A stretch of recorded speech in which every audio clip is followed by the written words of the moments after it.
Welcome back to the channel, fellow Swifties and musical lovers all around the world. I hope you're having a wonderful day today. We have a giant one today.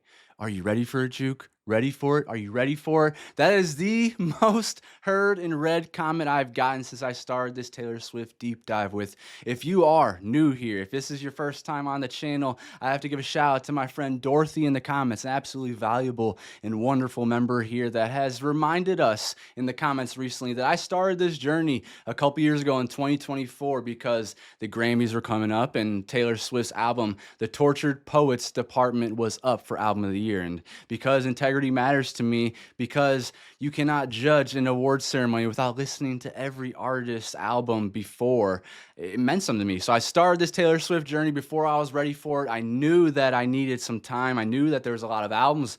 I knew that the lyrics were deep, were vulnerable. I knew the vocals were awesome, but I didn't know how awesome this journey was going to be. It has been life-changing. Going from TTPD being my first ever Taylor Swift album, now after all the albums I've gone through, that's just mind-blowing to me. That album is absolutely phenomenal. For me to start there, one of her deepest albums littered with so much poetry, The Tortured Poets Department. There was a lot to break down. It was mixing my brain up. My brain was feeling like mush by the time I was done with it, but I had an absolutely wonderful time, and I felt like I just stumbled upon something that was absolutely major. So it's been a wonderful journey. I went through Midnights. I went through the Folkmore era with Folklore and Evermore, and those were insane with the Long Pond sessions, and then going all the way back to the beginning with Debut and hearing Tim McGraw again, because that's one of the first songs, that was the first song I ever heard from Taylor Swift as a very young lad. And then moving on to Fearless, and then moving on to Speak Now. We're still, to this day, we're still dealing with those same kind of tropes in society where there's all these guys out there like Rick Beato, who has a gigantic platform on YouTube, but he decides to tear down these artists like Taylor Swift and Sabrina Carpenter, talking about, oh, why do they have multiple writers on this song and that song and whatever song? Meanwhile, the guy listens to Queen and listens to hair bands that have 10 to 12 songwriters on each song. So the double standard for these women, the double standard for Taylor Swift especially, is out of this world. And I've seen it for myself, watching the reactions to The Life of a Showgirl, which is breaking records every single day, still to this day, since its release. And it's been over 6 months now since that album came out, and it's shattering records. It's doing a phenomenal job. And we're about to get a live performance, it sounds like, of possibly Elizabeth Taylor on the iHeartRadio Music Awards this Thursday, 8 o'clock. I will be watching those. But then we got into Red. Like, these albums, the first album, mainly country. The second album, she got into, it was more country pop, and starting to expand her catalog. And then going into the next album, Speak Now, where there's a little bit of rock in there, there's a little bit of country, there's a little bit of pop. And then moving into Red, where has her magnum opus in there so far, the All Too Well 10-minute version, which is out of this world and is a pure example of phenomenal writing, phenomenal composition, phenomenal vocals, and an amazing 10-minute video with Sadie Sink and Dylan O'Brien. And we got Taylor's versions for all of these albums besides the Debut. And then we moved into what is now known, and why I understand it to be known as, the Pop Bible, 1989. You guys were not kidding when you said this was going to be a life-changing album for me. Still to this day, my favorite song on the album, and probably until the end of time, is going to be I Know Places. I love New Romantics is out of this world. This Is Love. How to Get the Girl. There's so many amazing bops on this, and she showed that she can have fun. Everyone was calling her out, saying, oh, all you do is talk about guys this and guys that. And she said, oh, you want me to do that? I'm gonna roll into that. I'm gonna embrace it. I'm gonna give you some songs about Mr. Harry Styles, which are fantastic. I'm gonna give you songs about the tabloids, and I'm gonna take back my power and own my power. That was 1989, and it was an absolutely amazing album that is life-changing, and it's an album that I'm going to be listening to forever. And it's why I am going to immortalize it right there where Miss Olivia Dean is. So we are getting ready for the next era. Reputation, where first look at it, right? First look at the cover. It looks like some newspaper design, right? It looks like tabloids. It looks like what you see when you see people talking crap and whatnot. And I imagine through reading my documents that my amazing, wonderful moderators, Jake, Isabella, and Larissa put together for me. I mean, you guys got to see this in a second. I'm going to show you the details, and the people that are following along with this deep dive with me that are becoming Swifties, that are getting to know Taylor's music more, because it's not just Swifties over here. It's actual very curious people that love music as well, and they're falling in love with her through this deep dive as well. And it's been so cool to hear about that, and me educating my family and friends about her, and just spreading the gospel about this wonderful artist, like I've done with Beyonce, like I've done with Gaga and Ariana Grande so far, and we're getting into more like Mr. Harry Styles up there.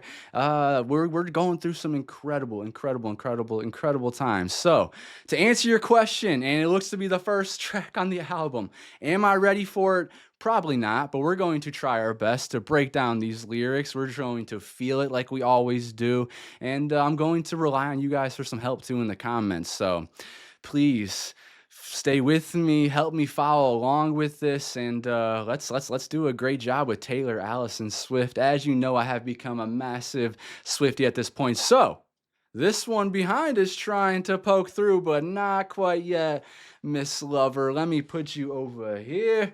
We need to put 1989 up over there and immortalize it, and I need to put Reputation up on its spot over there on the shelf. But before we even do that, let me show you guys another surprise. Look at this. Taylor, Rock Taylor. We are never ever getting back together. This is one, nip slip, sorry. This is one of the reasons why I had to delay the show, because I was waiting for this t-shirt to arrive that I made, and yes, I cut it up because I know that I'm gonna be sweating for this most likely. I'm being told there's like electro pop in here, dubstep, like what?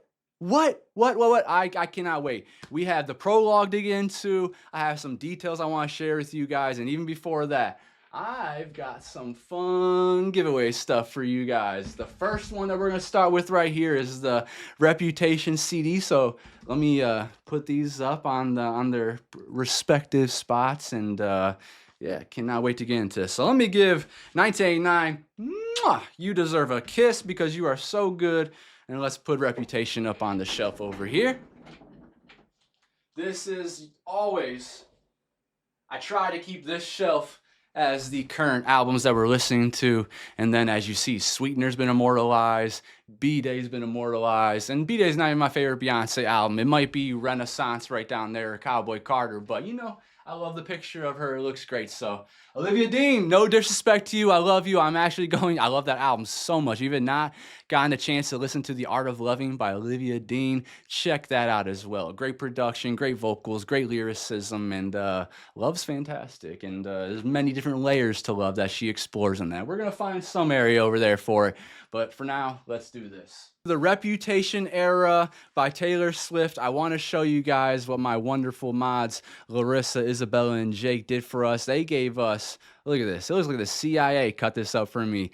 Main events leading to the Reputation era, the timeline of 2016 Kim and Kanye controversy. So as you see, it's not like a lot of stuff that they've told me. They've kept a lot of the details from me, and I appreciate them for that. Most of this stuff I already knew about. I knew about Kanye interrupting Taylor during the 2009 VMAs, which I've also mentioned in my Beyonce deep dive, that I think that is one of the worst things that has ever happened in pop culture history, and that was the day I denounced Kanye and never listened to an album by him ever again. That was absolutely disgusting, and it showed his true character from early on. So 2009, I don't know any of his albums after that. I'm sure I've heard some stuff on the radio and whatnot, but yeah, could not stand the guy. I thought that was terrible. And he also pit two legendary artists against each other, and that we see on the internet still to this day. Some of the stan groups go after each other. And it's like clockwork. Every single time one artist releases something, it's has been this or swastika Taylor this from the other side, and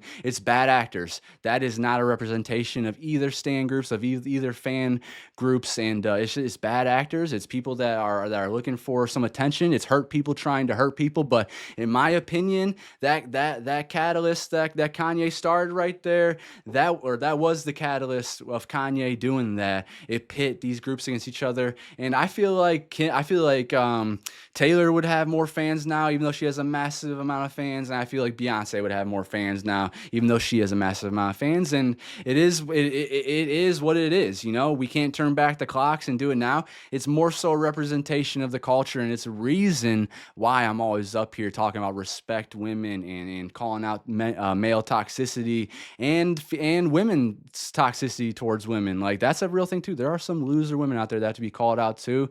But and then we know that Kanye continues on with his bullshit later on, saying stuff like slavery was a choice. What an idiot. What else? Oh, he said something about like he made that bitch famous. No, you didn't. She was already a famous superstar before any of this stuff even happened. I mean, she was winning an award, you dumbass. So yes, I do reserve my name calling for some people like Kanye. He is a Nazi. He put out a song called Heil Hitler, and now there's all these red pill losers that are going around the world and they're spewing this garbage, and it's hitting impressionable people. Those impressionable people are empowered now, just like how Donald Trump being empowered or elected empowered a bunch of people for this past 15 years. Ever since that birther tweet about Barack Obama, we've been living in hell here in the United States. People with functioning brains have been living in hell here, trying to denounce the racism and the misogyny that those pieces of garbage have constantly spewed and uplifted. And it's worked because there's a lot of intimidation. A lot of these men cannot handle a strong woman or even a strong feminist in a man, and that's me right there. I was raised by the two strongest women I'll ever meet in my life. My grandmother is the strongest person I will ever meet in my life. I'm pretty sure of it. Like, she did everything that she needed to do. Her responsibilities, no matter how tough they were, she never complained about it. At least we never heard about it. No one ever heard about it, and she did it. Her motto was like, if I don't do it, who else is going to do it? And she worked hard. She was a nurse. And then my mom working 2 jobs, divorcing my dad, who was a misogynist. At least back then, he's gotten better and changed his ways. But you know, she went to a trailer park, rented a trailer park for me and my 3 brothers, moved into a rental around the corner from my grandparents because she's leveling herself up, working 2 jobs, dropping us off at our grandparents. That was a cheat code. And then getting a good job and owning her house that she's still in now today, and I'm so proud of her. She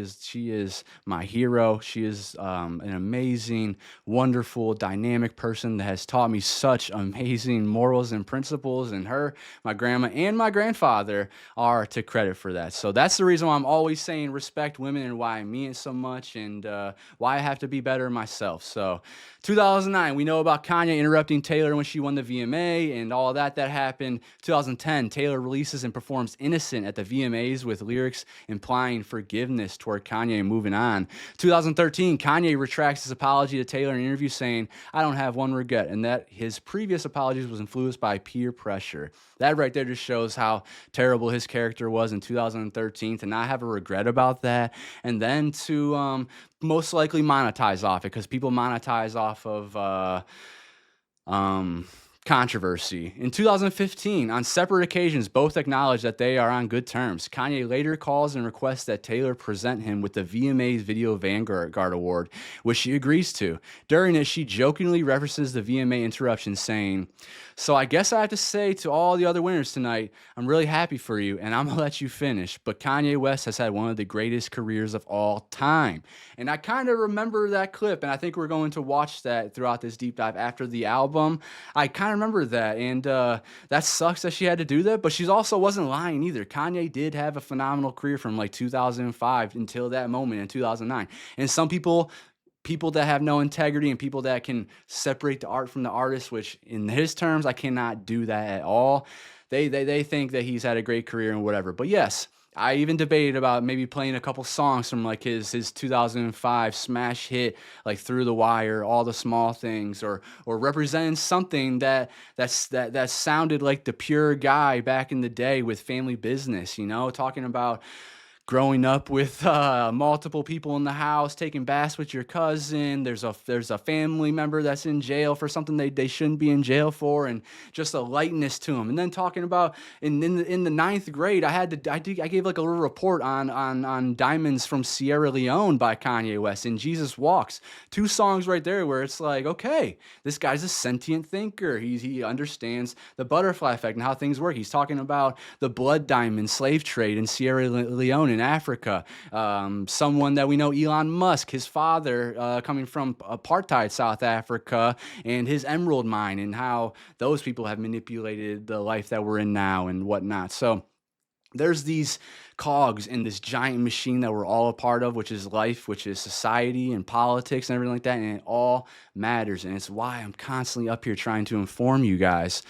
Next, timeline of the 2016 Kim and Kanye controversy. Kanye releases Famous, which includes the lyric, "I feel like me and Taylor might still have sex. Why? I made that bitch famous." I can't believe that was 2016. Like, dude, 7 years later and you're still on this crap. So amid backlash, he says that he sought Taylor's permission via a phone call prior to its release, saying she thought it was funny, gave her blessing, she came up with it. I'm sorry, I cannot see Taylor saying that at all. Why would she ever agree to you saying that you made that bitch famous? I could never ever see her doing that. As someone that is extremely headstrong as Taylor, that is powerful, and that is out of this world intelligent and respects herself and her family and friends, I could never ever see her agreeing to that. While Taylor doesn't immediately address it, Austin and her friends come to her defense on social media. So this right here, I love this right here. I was going to read it as the opener with the 1989 album to give respect to the album. Taylor later indirectly, this is February 2016, it addresses it during her Album of the Year acceptance speech in 1989, saying, "I want to say to all the young women out there are going to be people along the way who try to undercut your success or take credit for your accomplishments or your fame. But if you just focus on the work and you don't let those people sidetrack you, someday when you get where you're going, you will look around and you will know it was you and the people who love you who put you there. And that will be the greatest feeling in the world." And I gotta say, I feel that. I feel that as well. I feel that here on Patreon with this Juke Jams community, and I feel it with people that have held me accountable, people that have uplifted me and loved me, and have shared so many vulnerable stories in their life, and I've taken it in. It almost I'm on a very, very, very, very, very micro level compared to Taylor and some other people. But if you think of like that scene in the movie Bruce Almighty, where Jim Carrey's becoming God and he's going through his emails and he's hearing all the thoughts and everything, at times it feels like that for myself. I read every single comment that you guys send me and I take it in and it means something to me. And I think about the Jacquelines and I think about the Evgenias and I think about the Larissas and Isabellas and the Dorothys and the Pams and the Athas and the Anyas, like all of you guys are part of me and it means something to me. So I feel the love deeply with you guys, and it's not an echo chamber either. This is not a bubble. You guys hold me accountable. Lately I used my language in the wrong way. The message was right, the language was wrong, and I've been vindicated for that message, and I will just leave it at that and keep going. But my apology is to my community for the language that I use and for the name calling. But hey, gotta call out these nasty, nasty people and their nasty communities because it's just the right thing to do. And sometimes, I get extremely political, and I even was thinking about this the other day because I've had people that have unsubscribed from the Patreon because they're here for good vibes. They don't want to be informed and they don't want to hear about this stuff. But I understand that. But the other day I had this thought that I needed to write down. It's in my notes. This is on March 15th. Look, we all do stuff we know that's not good for us, but sometimes what's not good for us is life-changing for somebody else. I'm always going to choose to be informed because it helps others. So I know, talking about the political climate and the things that are going on, we got a freaking president that's calling Taylor Swift a loser, that is crashing the economy. The housing market has been absolutely destroyed. Gas is destroyed. We're bombing Iran and other countries for no reason and getting ourselves into trouble because he is the dumbest president of all time, the most disgusting president of all time, and the administration around him is disgusting. And I can't turn my back to that because I know there's people that don't look like me, that are in love with people that I'm a straight white man. I know the differences. I am very, very, very headstrong in the LGBTQIA plus community, and I'll always be here for y'all because it matters to me. We're all humans, and we should be able to live on this planet the way we want to live. So I cannot be quiet in my comfort, which a lot of people are, and I understand it. Okay, we have one life to live, and you may not be in a good socioeconomic place to be able to speak out unless because you're trying to survive too. But I also just know how ignorant that can be, and I know that that is me hurting other people indirectly. So let's continue on. In response, Taylor's publicist released a statement. Kanye did not call for approval, but to ask Taylor to release his single Famous on her Twitter account. She declined and cautioned him about releasing a song with a strong misogynistic message. Taylor was never made aware of this actual lyric, I made that bitch famous. There's no way in hell she was made aware of that. Kanye releases the music video for Famous featuring a naked Taylor Swift wax figure. See, I feel like I have seen this. I feel like I have seen that, but I thought that was in like 2012. Wasn't there a video where they're like all laying in bed and there's like naked women in the bed? And I thought that was the one. That was 2016. That's just how I think COVID 2020 just like changed my perception of time maybe. But anyways, Kim posts edited snippets of Kanye's call with Taylor, framing it as proof that Taylor was aware and made it appear as if she had been publicly lying. She simultaneously tweets, wait, it's legit National Snake Day? They have holidays for everybody. I mean, everything these days. Snake. So this is Kim Kardashian is one of those loser women that we need to talk about. And I don't know everything about her. And so I'm going to speak about her with grace, especially because she's also a woman in this world trying to survive. But I've watched the way that family has attacked beauty standards and the way they've white labeled like every product that they use, and they don't develop this stuff, and it's all just it's using your name and just peddling bullshit out there to the world. But also the drama, also the way they talk to people, the way that their whole lives, this sounds very misogynistic, but their whole lives has been, from what I've seen, based on who they're dating. Kim Kardashian became more famous because of a sex tape with Ray J that her mom released, from what we know of. So yeah, you are the actual snake. You, from what I've seen throughout my life, are a gross person. There's going to be a lot of people that take offense to that. I'm okay with that. Kim Kardashian, the Kardashian-Jenner clan, they are objectively very good-looking people, but up here is what matters. And when they're 70 years old, 80 years old, wherever it may be, when the looks really start to fade and the plastic starts to peel off, which, hey, I have nothing against people getting plastic surgery or enhancing their bodies in any way, but these people that have put it on people, Kim Kardashian and their clan, they've tried to sell stuff like flat tummy tea and like waist trainers and stuff like that instead of putting out proper healthy nutrition guidelines and telling you things that I'm going to tell you. Like if you're trying to change your weight, please do not try to lose 50 to 60 pounds in a year, in a couple months. If it takes you 3 years to lose 30 pounds, then I'm going to give you a round of applause and I'm going to celebrate you, because that means that you're going to be keeping that stuff off if you want for a long time. When you do that, when you do the supplements they want, everything is about quick, easy, instant gratification, most likely it's not going to last. And take that from somebody that's been through it their entire life. So we're about 30 minutes already into this video. I know I'm yapping a bit, but Taylor responds with the following Instagram post. Where is the video of Kanye telling me he was going to call me that bitch in his song? It doesn't exist because it never happened. You don't get to control someone's emotional response to being called that bitch in front of the entire world. Of course, I wanted to like the song. I wanted to believe Kanye when he told me that I would love the song. I wanted us to have a friendly relationship. He promised to play the song for me, but he never did. While I wanted to be supportive of Kanye on the phone call, you cannot approve a song you haven't heard. Being falsely painted as a liar when I was never given the full story or played any part of the song is character assassination. I would very much like to be excluded from this narrative, one that I have never asked to be a part of since 2009.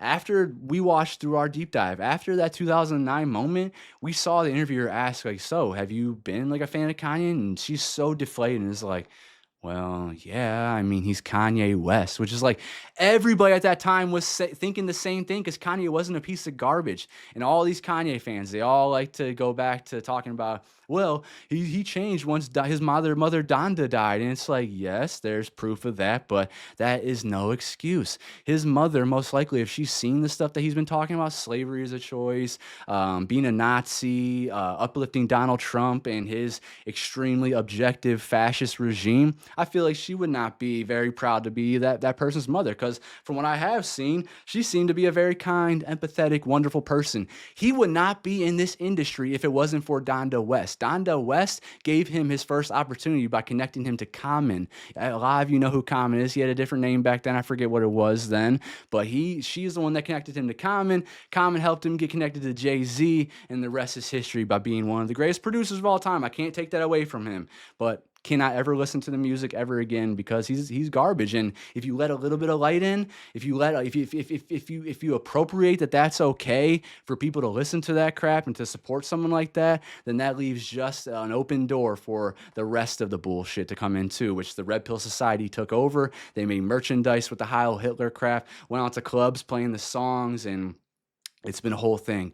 Kanye also called Beyonce and Jay-Z's kids the R word, so there's no redemption for that man. For people like Nicki Minaj, who has been supporting Donald Trump this past year and just being pretty kind of just a filthy person, she seems to be redeemable. I feel like with enough apologizing and whatnot, she's redeemable. Justin Timberlake, another person, just got in trouble for a DUI recently. We know about what he did to Janet Jackson. We know what he's done to Britney Spears. It seems like these things that he's done are redeemable, but it's going to take a lot of apologizing.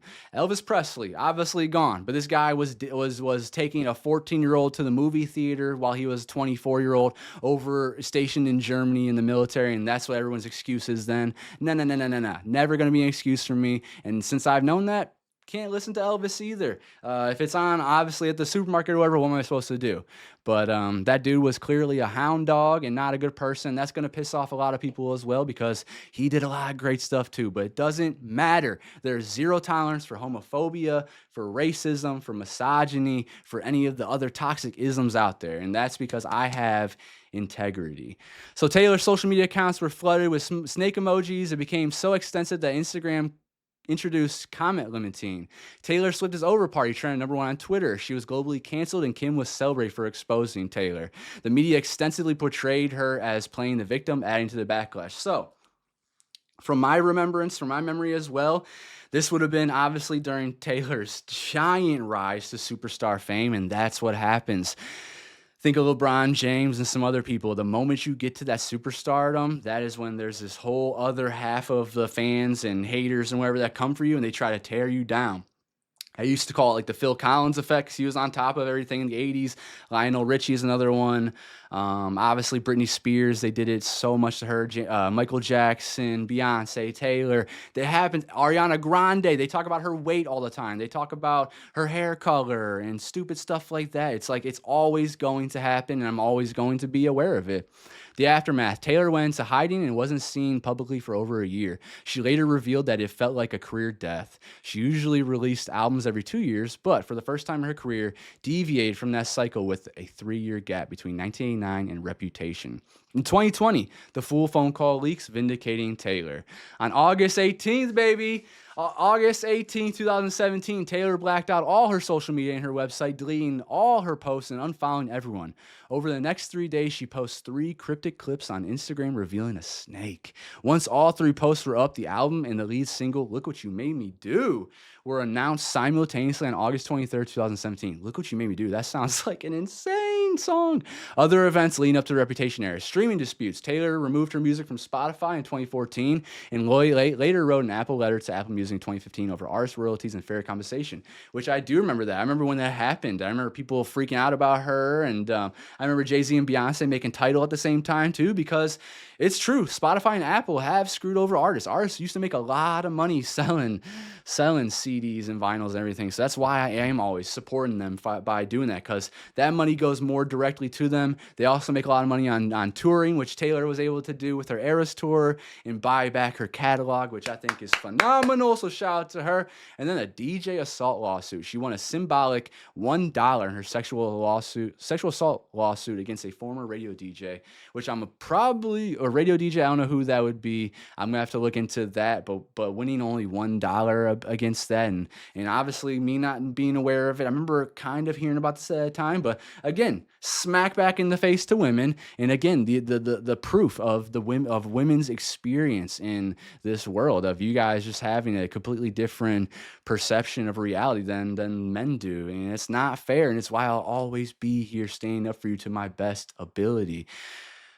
So that's what I have for this stuff. It's time to get into the album. We have the prologue to read first.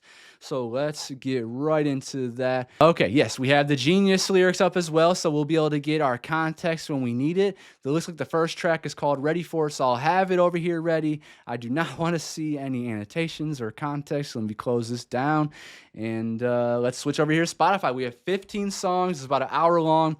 Going to break down each one to my best ability, and then yes, we're going to go into that context. And you're also, please help me out in the lyrics. If I miss anything out, help me out in the comments to say if I miss anything, if I misinterpret it, educate me. I feel like I've gotten better. I feel like I've become a smarter individual since getting into Taylor Swift's discography. So here we go. The first track is called Ready For It, and I think I am as ready for it as I will ever be. See, look at this. Spotify changed up their lyric thing. I do not like this at all. This looks ugly.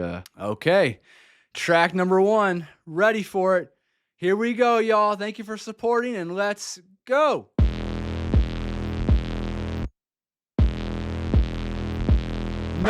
Nothing could prepare me for that. What crunchiness is this?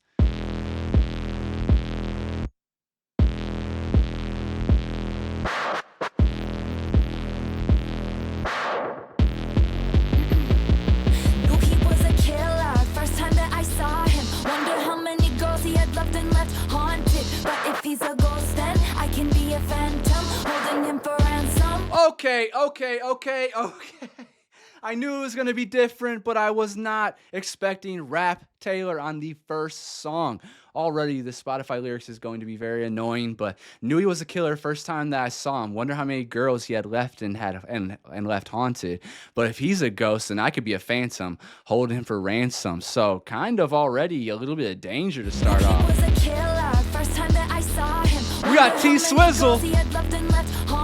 But if he's a ghost, then I can be a phantom holding him for ransom. Some boys are trying too hard. He don't try at all though. Younger than my exes, but he act like such a man. So I see nothing better. I keep him forever like a vendetta. I see how this is gonna go. Touch me and you'll never be alone. Island breeze and lights down low. No one has to know.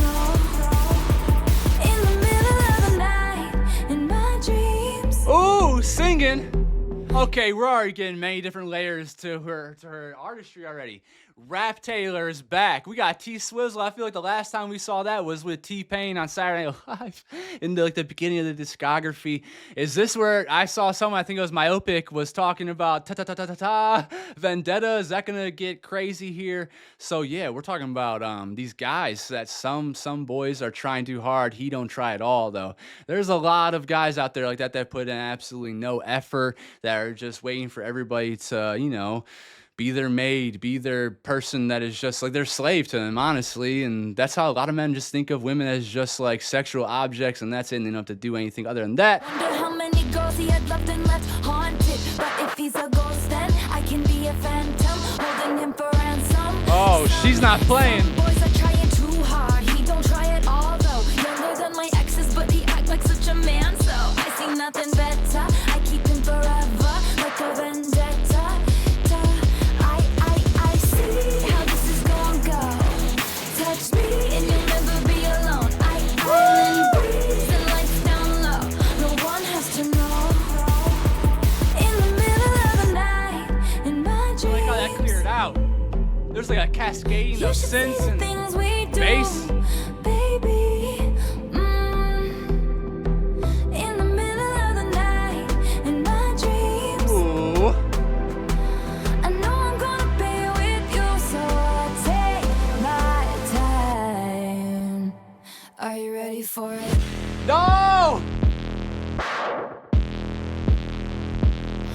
I was a robber. First time that he saw me, stealing hearts and running off and never saying sorry. But if I'm a thief, then he can join the heist and we'll move to an island. And he can be my jailer. Virgin to this tailor. Every love I've known in comparison is a failure. I forget their names now. I'm so very tame now. Never be the same now. Hold on. I think we got a little bit of a clue there. Burton to his Taylor. Elizabeth Taylor, right? Elizabeth Taylor dated someone with the last name Burton. Now my memory is failing me. Again, we're going to look into that context. Guys, what is going on? The way those synths and that bass just cascaded over this entire thing and then cleared out for her to give us a light little falsetto in there too to make it nice and sweet for a little bit. Okay, there is a lot going on here. I had a feeling she was going to be coming out and spitting something. Was not expecting Rap Taylor, but the energy already for this. I'm going to say this before we even hear the rest of it. This is crazy. This beat is going to be played in all my workouts to get the energy going. I'm already hot. Every love I've known in comparison is a failure. I forget their names now. Damn. I'm so very tame now. Never be the same now.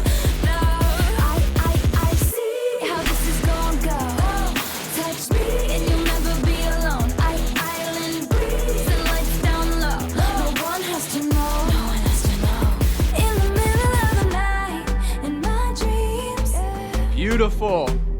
You should see the things we do, baby.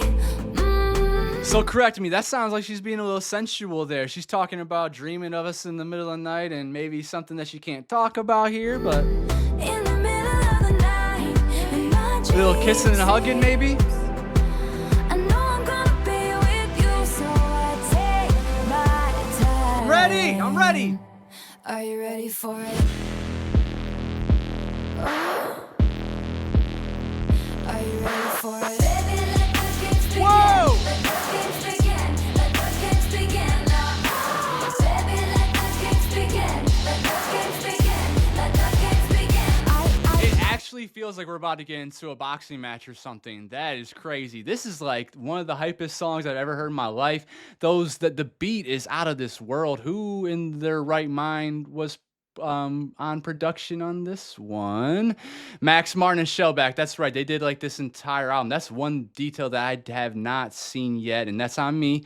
My moderators, I guarantee they had some information for me, but jeez, it's crazy. See how this is gonna go. No. Touch me. Back. Baby, let the games begin. Let the games begin. Let the games begin. There's like a vocal filter on there a little bit for an echo to add some more power to it. Are you ready for it? Baby, let the games begin. Woo! Let the games begin. Let the games begin. Baby, let the games begin. Let the games begin. Go! Let the games begin. I see how this is gonna go. Touch me and you'll never be alone. Island breeze and lights down low. No one has to know. I'm sorry, I'm gonna have to twerk to this, I think. In the middle of the night, in my dreams, Whoa! my dreams. Sing it. You should see the things we do, baby. In the middle of the night, in my dreams, I know I'm gonna be with you, so I take my time.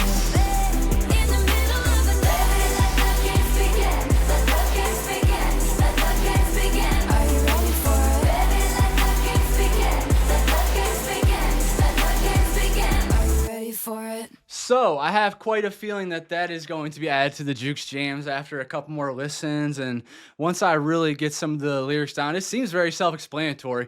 Just seems like an excitement. It feels like we're going into a bit of a danger, maybe fighting, let the games begin, or maybe let the games begin as like this relationship, this new, fun, exciting relationship. And if you touch me, I'm not letting you go. I'm going to fall in love with you, and that's what it's going to be, it sounds like. Very dangerous and riddled with excitement. That beat is out of this world. That beat is sick, and it will be listened to again and again and again. That is a way to start an album, y'all. I don't know what to think right now. My mind, like my brain chemistry, just went a totally different way. I don't know what I was expecting. Was not expecting that at all. Like I said, or actually, I don't think I even told you guys, I have not heard of one of these songs on this album. Not one of them. I've never seen any of these titles before, besides Ready for It in my comments from you guys, mainly messing with me. But, oh man, that was a lot of fun. Let's get into some of the context. This is going to be a long video, y'all. I hope you're strapped in. Let's see. Song bio. The first promotional single from Taylor Swift's sixth album, Reputation, debuted in an ad shown during a college football game between Florida State and Alabama. I was probably watching that. After its TV premiere, the song was also featured in an ABC ad. As opposed to Swift's first Reputation single, Look What You Made Me Do, this song sounds more like the songs from her 1989 album. Really? The song contains dark, luscious production and sexually suggestive lyrics that may remind some fans of I Know Places. I could see that a little bit, like especially that first minute of I Know Places with that darkness in it, you know, that dark production too. But I Know Places opens up in wonderful, wonderful song. My favorite song off the album. Let's see. I knew he was a killer when I first saw him. Joe Alwyn, who was Taylor's boyfriend at the time, which I want to talk about that in a respectful, mature manner as well. Joe Alwyn, Taylor Swift, we can talk about him in a way of like we moved on, and in a way of like Ariana Grande with the Thank You Next, the lessons that we learned. We can alchemize the situation, right? A lot of people, they would like to look back on exes and past lovers as a bad thing, as a mistake. And there are some, obviously, where we can look on, there might be nothing you learn from them. But there are some people, and it seems like with Joe Alwyn, that they did learn stuff from each other, that they did, she was able to alchemize that into really great music. And then also, she's the happiest we've ever seen her been. In my opinion, the next person that gets like that I date that's in my life, you're gonna get the best version of me ever, and that's because of the people that came before you in my relationships and the people that I've met in my life and my friends and everybody. Because I take that stuff in, I have a growth mindset and I try to learn and I try to be better. So whoever I'm dating next, you are going to get the best version of me, and that's how I feel about with Joe and with Taylor and some of her exes in the past. Harry, they seem to be good. They seem to be on good terms. What's his name? Taylor Lautner seems to be on. They seem to be on good terms.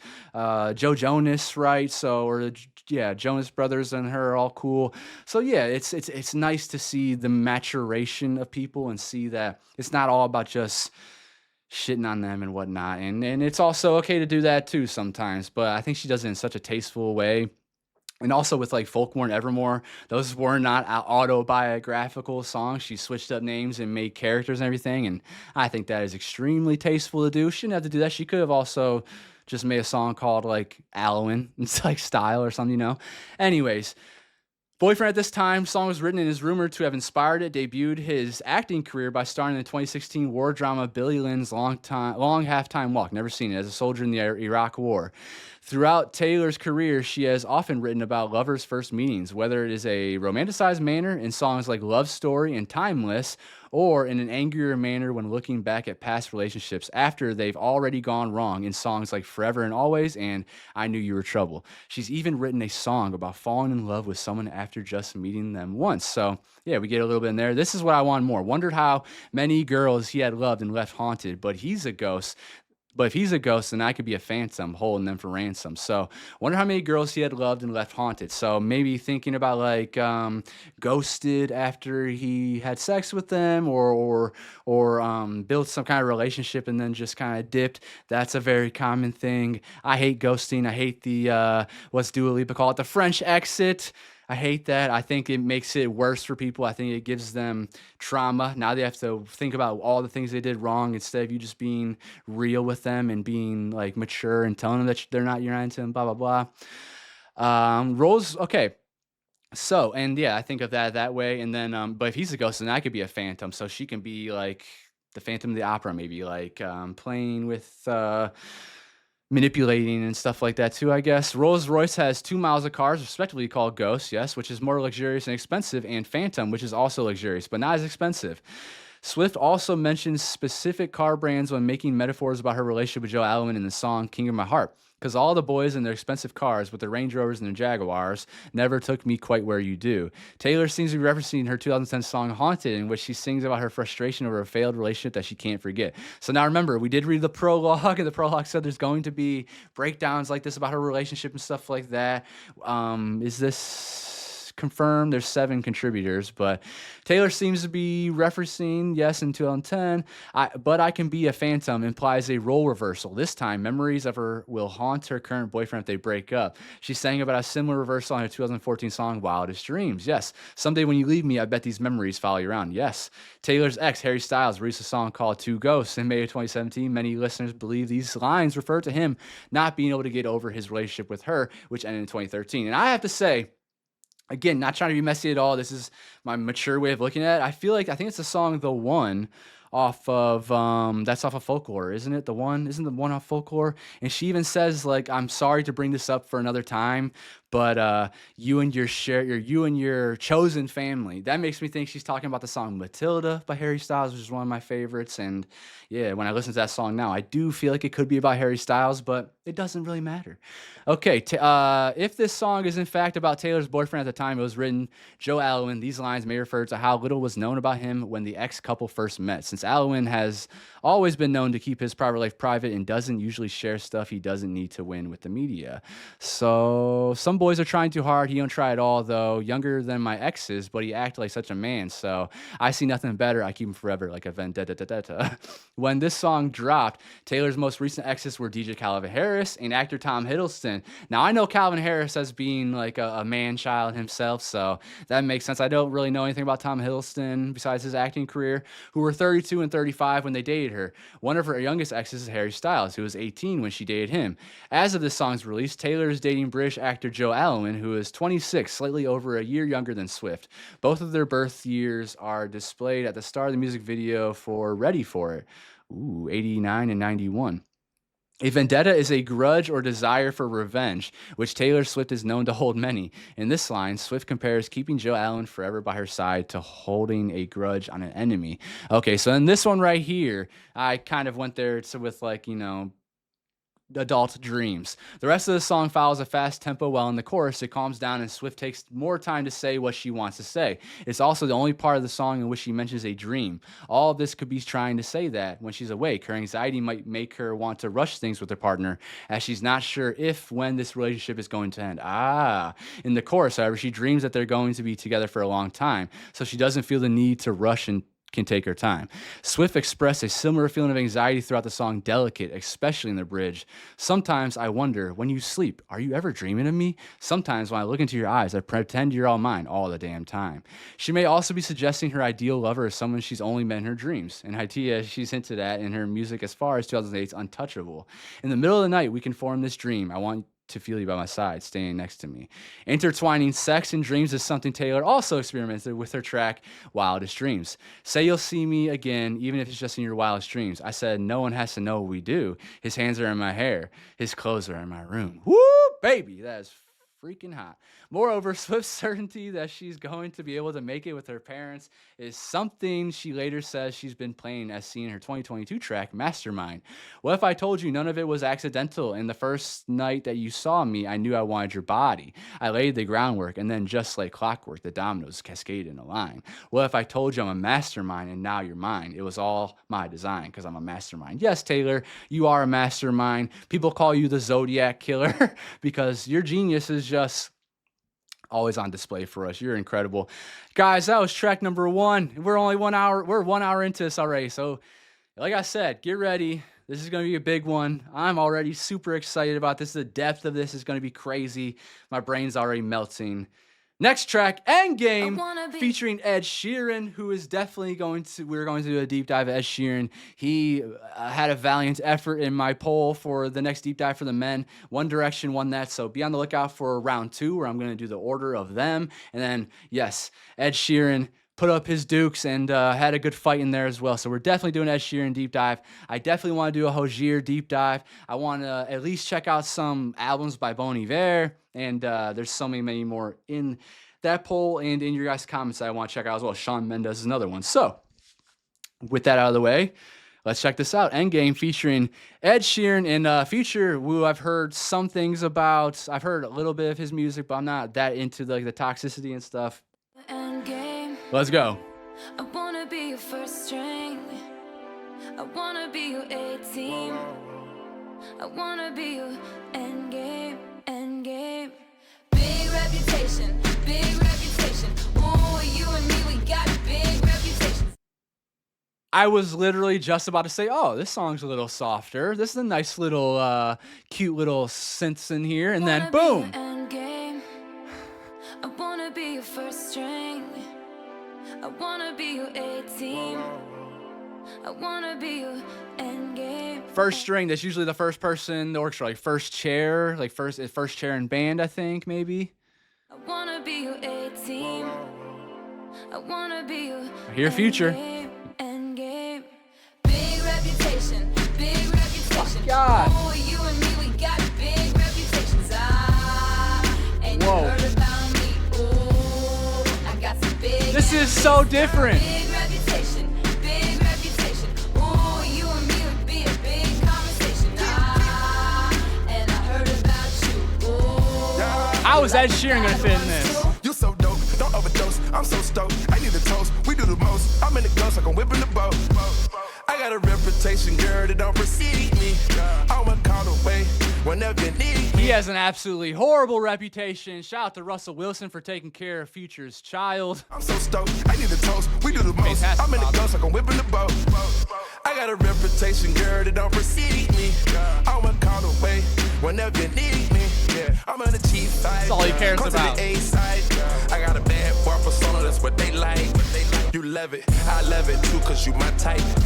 You hold me down and I protect you with my life. Hey. I don't wanna touch you. So one thing I definitely have always liked about Future is his voice. That is a very unique voice. There's a lot of power to it. He's a big guy, but pretty bankrupt when it comes to morality. Shout out to Sierra and Russell Wilson being phenomenal parents to those kids, and shout out to Russell Wilson to be the father that stepped up in that life, and that's beautiful to see. But yeah, your reputation definitely does not go past you. We know you as a fuckboy, as a playboy, and someone that's very, very, very mature. But from some of the songs I have heard, very fun, very sexual, very hard, and the production that I have heard is very cool. There's one song, what is it, Mask Off, where it has like a flute in the background. Are you kidding me? So yeah, there's things to like about him, but also hard to also like things about him. I'm on the G side, come to the A side.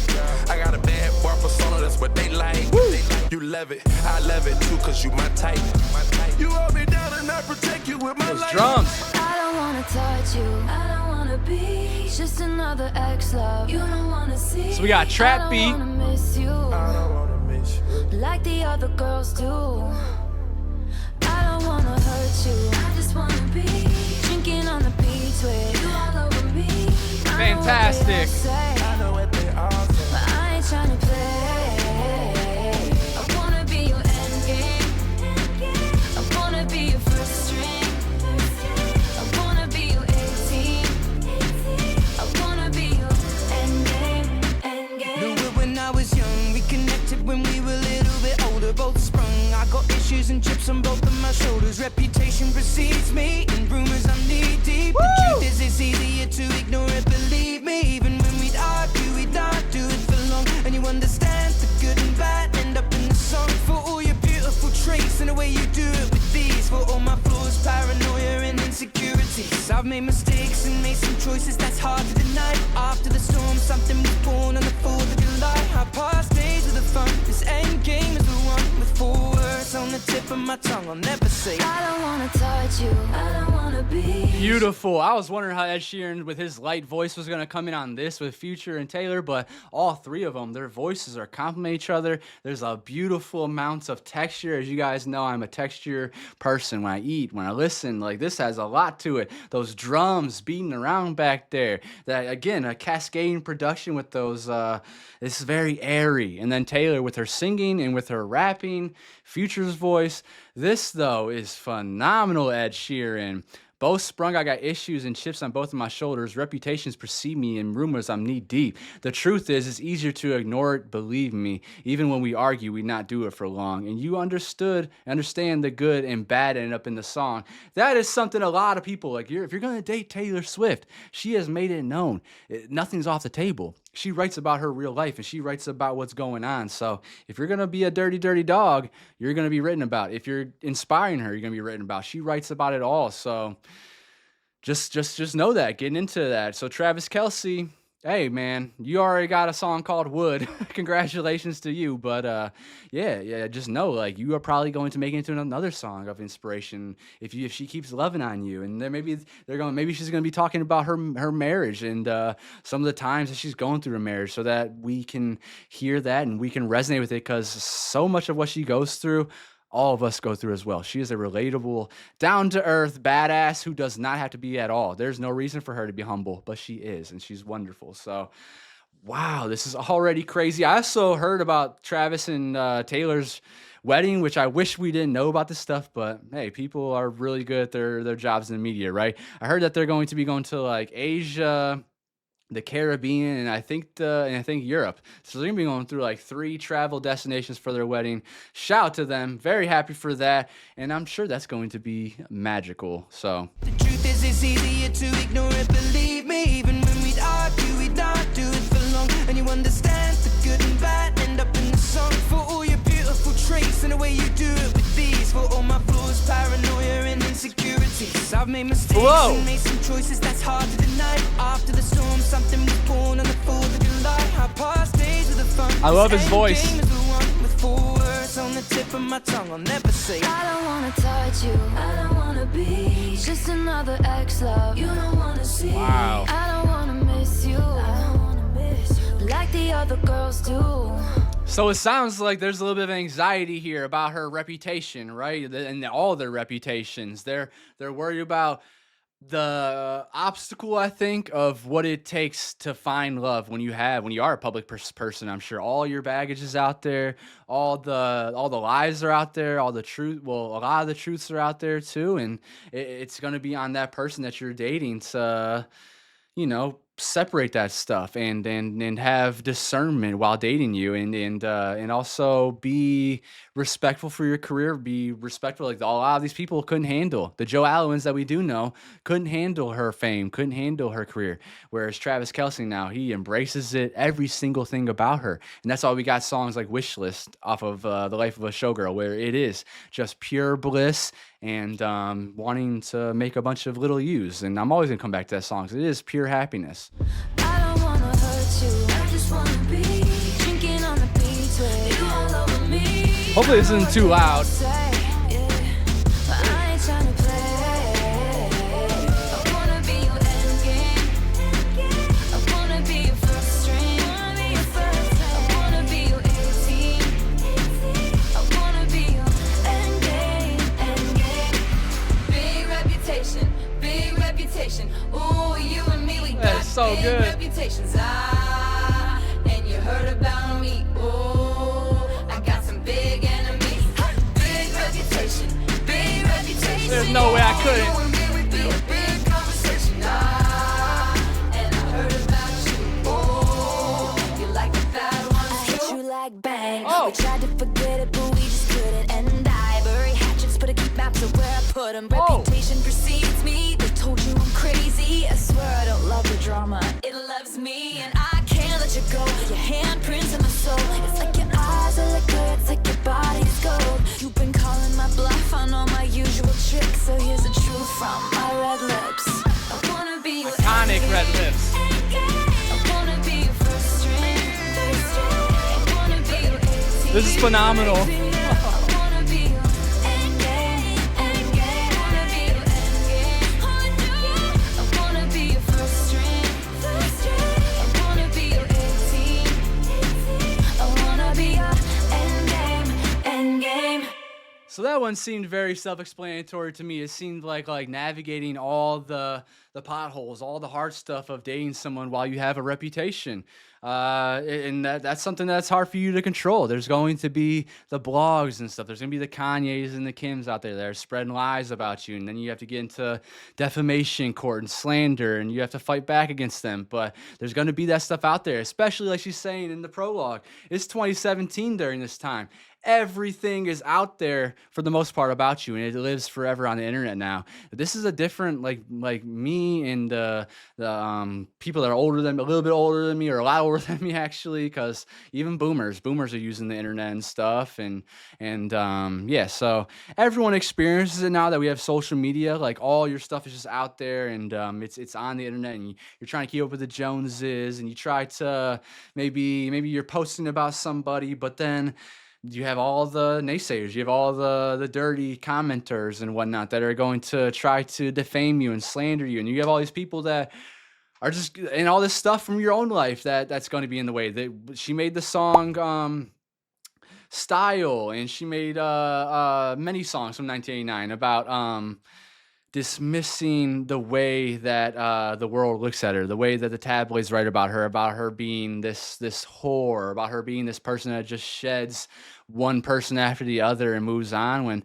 that's not fair and that's not true. And she's allowed to, even if she was doing that. It's just it's a double standard in this world that's still living to this day. It's still very, very, very strong in this world, where men are allowed to have as many sexual relationships as they want. They get cheered on and called the man and everything. They're allowed to date as many people as they want. Shit, they can have 9 wives and people will clap for them. And that's if that's what they want to do, and if that's what those women want to do as well, it's fine. Just like if you want to be a trad wife, that's okay too. I have nothing against that. Just don't be trying to put it on other people, and don't be trying to bring them down about their way of life. So yeah, it seems very self-explanatory that this was like is resilience when it comes to dating. It's resilience, and it's kind of like this a little bit an excitement to be in a new relationship. Like, I want to be your end game. I want to be your first string. I want to be on your A team. I want to be that person that makes a wonderful life with you. And so I thought that was beautiful. I saved that as well. Ed Sheeran's voice is gorgeous. Future adds a very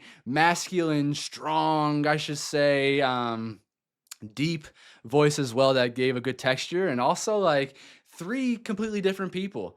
Future, definitely a playboy. Ed Sheeran, I've never heard anything bad about him in my life. His songs are very sweet that I have heard. He seems to be a very sweet person.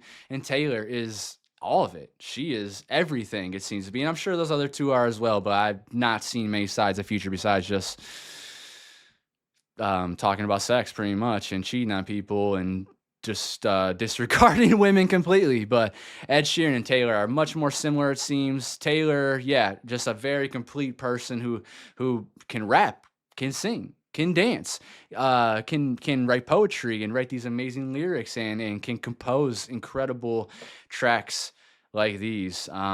Yeah, they were on some shit on this one. We don't even need to go to Genius for this, I don't think. It seems very self-explanatory. Bit of trap and some resilience in the dating game. I did something bad. I never trust a narcissist, but they love me. So I play them like a violin, and I make it look oh so easy. Cause for every lie I tell them, they tell me 3. I believe it. I believe it. This is how the world works. Now all he thinks about is me. Okay, this already sounds like she's going into her villain era. So we got a couple songs that are pretty pure there. Now it sounds like we are going into the villain era. I never trust a narcissist, but they love me. That is something I've been talking about recently with, like, people trick you. You don't know until a couple months in what they're really like, until they show you their full cars. Honestly, until you get into some adversity is when you really know about someone. How do they act when they're driving in a car with traffic? How do they talk to their mother and their loved ones? That gives it away a lot. How do they treat animals? That's another big one. Not always a big one though. That's actually the worst one, I think, because many people love dogs and cats, so it's very easy to be nice to them. But look at how these people treat their parents, especially their mother, especially the women in their life. Look at how they treat their friends. Look at the way they talk to them. Are they demeaning? You got to be looking out for these red flags. And now, though, I never trust a narcissist, but they love me. So I play them like a violin, and I make it look easy. Because for every lie I tell them, they tell me 3. This is how the world works. Now all he thinks about is me. Oh, my goodness. What a rapper. I never trust a narcissist, but they love me. So I play them like a violin. Is that a violin plucking? Oh, so easy. Cause for every lie I tell them, they tell Some me bass. 3. This is how the world works. Now all he thinks about is me. I can feel the flames on my skin. Her voice is on Crimson point. red paint on my lips.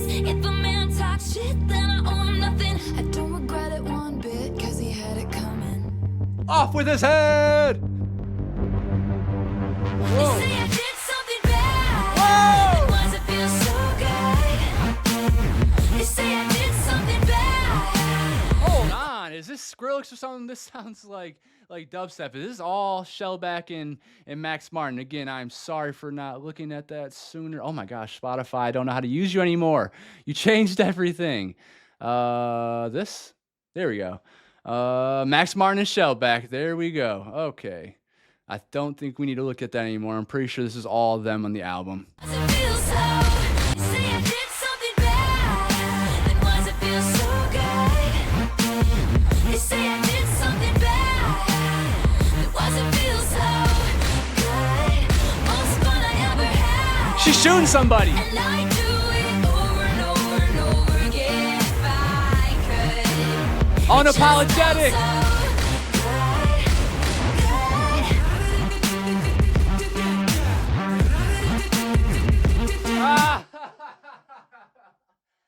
Okay, so I was a little early about that myopic frog. You said about the ratatatatas. That's definitely the ratatatatas, and I do not see them in there anywhere. The power on this album is amazing. I love how unapologetic she sounds. They said I did something bad, then why does it feel so good? So she's getting a little bit of that revenge. She's getting some of that evil off her, you know, and sometimes it does feel good. It's something we should not fall into very often. It will take a piece of you. It will change you if you're not careful. But my goodness, it sounds like there's gunfire on this. The beat again is crazy. I'm already saving this one too. Say I did something bad. And why's it feel so good? They say I did something bad. And why's it feel so good? Feels like dubstep, Ever had. house, whatever. And I do it over and over and over again if I could. It just felt so I love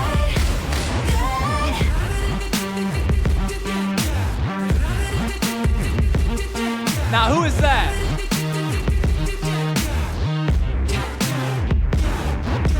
Is that Taylor's voice like edited? Is there a filter over that or something? Or is that somebody else? Because that is crazy. I can see Shellback and Max in there like we saw on 1989, them doing all the really cool different sounds, you know, just filler and playing on like wood and stuff and just getting anything they could. trust a playboy. Oh, wait. But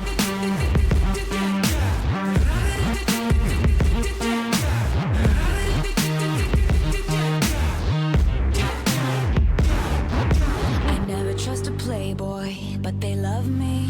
I know, So girl. I fly 'em all around the world, and I let them think they saved me. They never see it coming, what I do next. Oh no.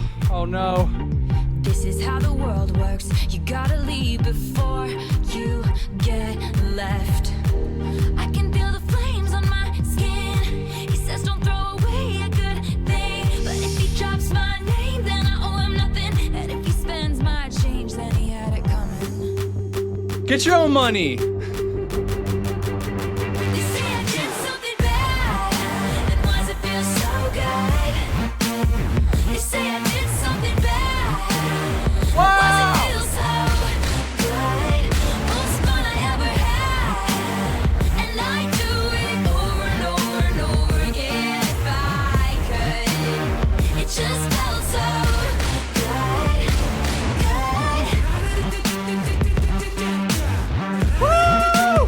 It just felt so good.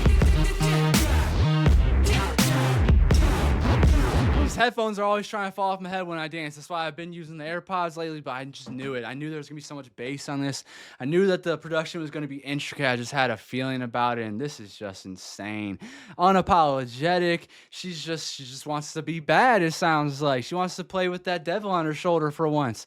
I get it. I understand it. And sometimes it feels good to just fall into that and just basically to say fuck you to everybody and burn it all the hell down and manipulate and whatever. I've yet to do that in my life. Hopefully I never have to go into that era. I'm trying my best to be a good little boy. But yeah, just basically they say I did something bad, then why does it feel so good? They say I did something bad. Most fun I ever had, and I do it over and over again. That is extremely unapologetic, and I love it. shout out to you, Taylor. It just felt This so is getting added to Juke Jams already. They're burning all the witches, even if you aren't one.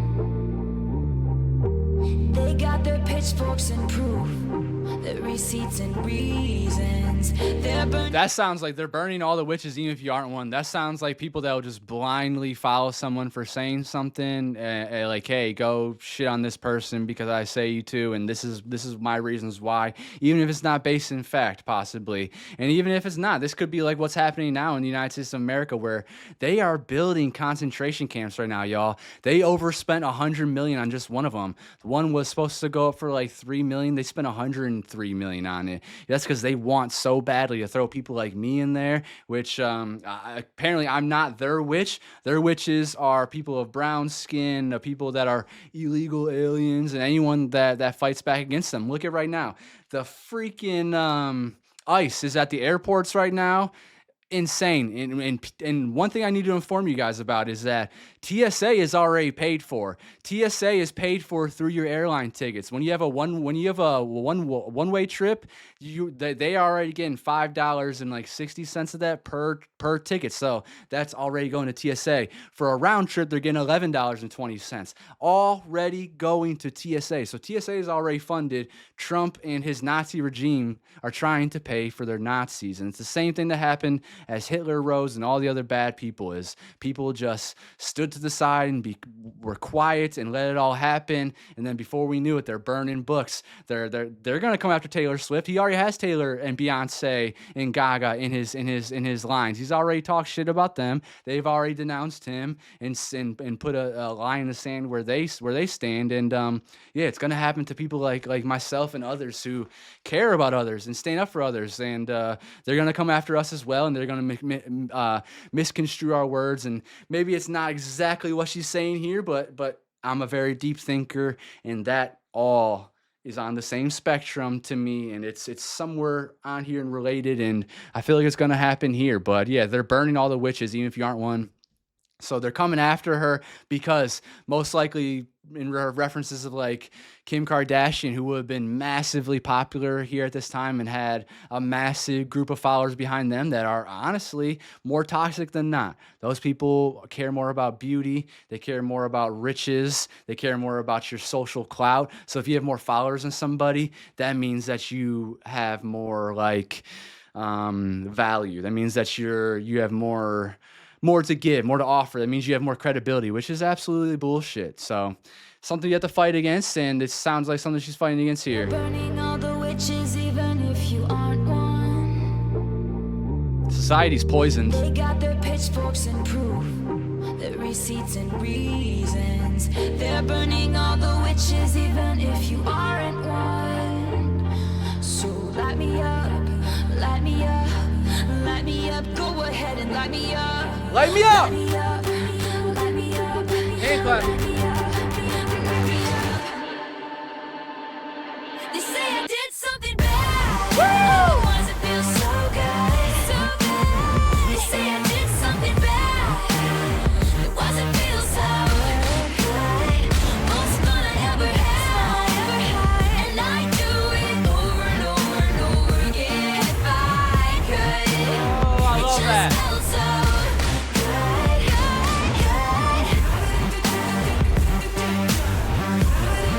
Oh, you say I did something bad.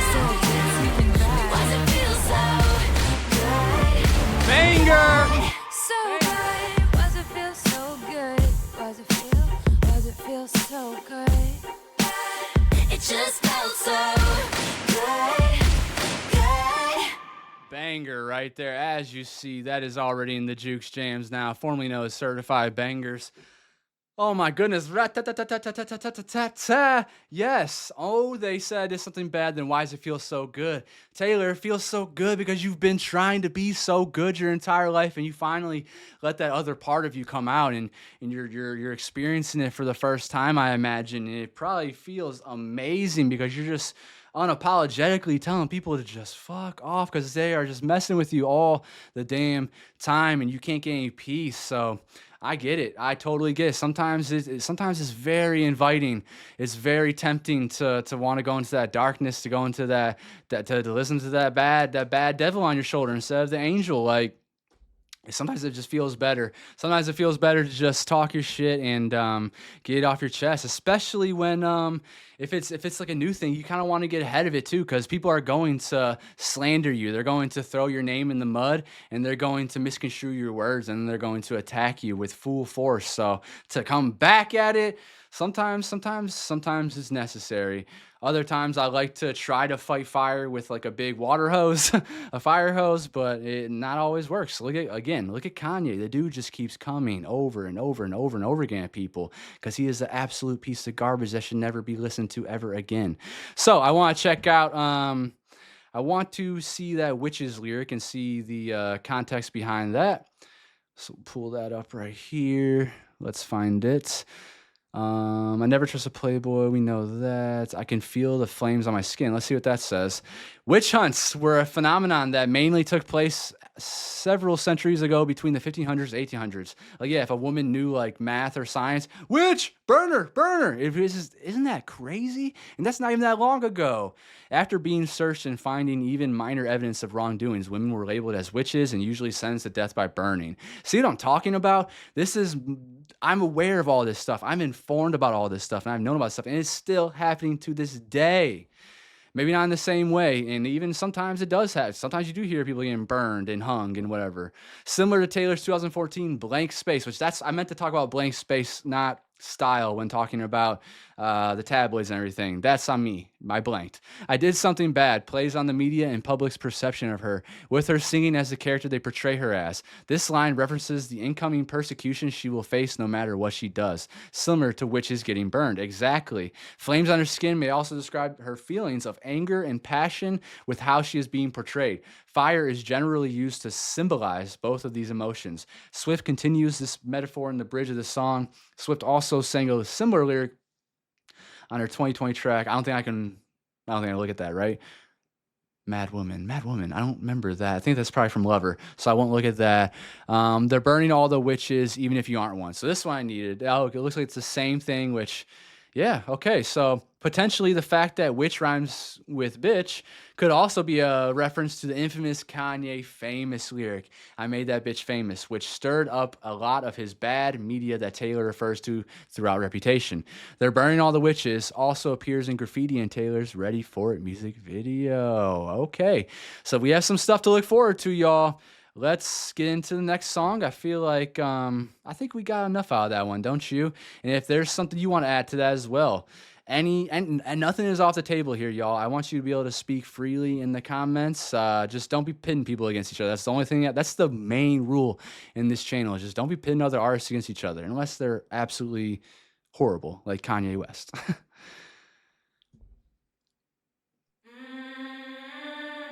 Don't blame me. I believe this is track number 4. Lord save me, my drug is my baby. I'll be using for the rest of my life. Ooh. I've been breaking hearts a long time and toying with them older guys. Oh, just to that play production things for me to sounds circular. something happened for the first time in the darkest little paradise, shaking, pacing. I just need you. It already feels intense. I would cross the line. I would waste my time. I would lose my mind. They say she's gone too far this time. Don't blame me, love made me crazy. Wow. Doesn't you ain't doing it right? Lord save me, my drug is my baby. I'll be using for the rest of my life. Okay, so it obviously doesn't sound like she's being literal there. She's talking about her baby being like her significant other. Lord save me, my drug is my baby. I'll be using for the rest of my life. So we're dealing with a little bit of addiction here through the relationship. Don't blame me, love made me crazy. If it doesn't, you ain't doing it right. Lord save me, my drug is my baby. I'll be using for the rest of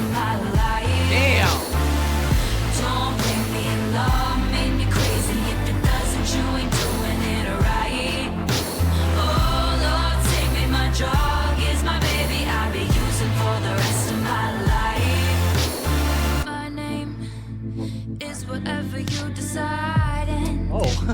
I'm just gonna call you mine. I'm insane, but I'm your baby. Oh, that deep tone. I love when she does that. Echoes of your name inside my mind. Halo, hiding my obsession. I once was poison ivy, but now I'm your daisy.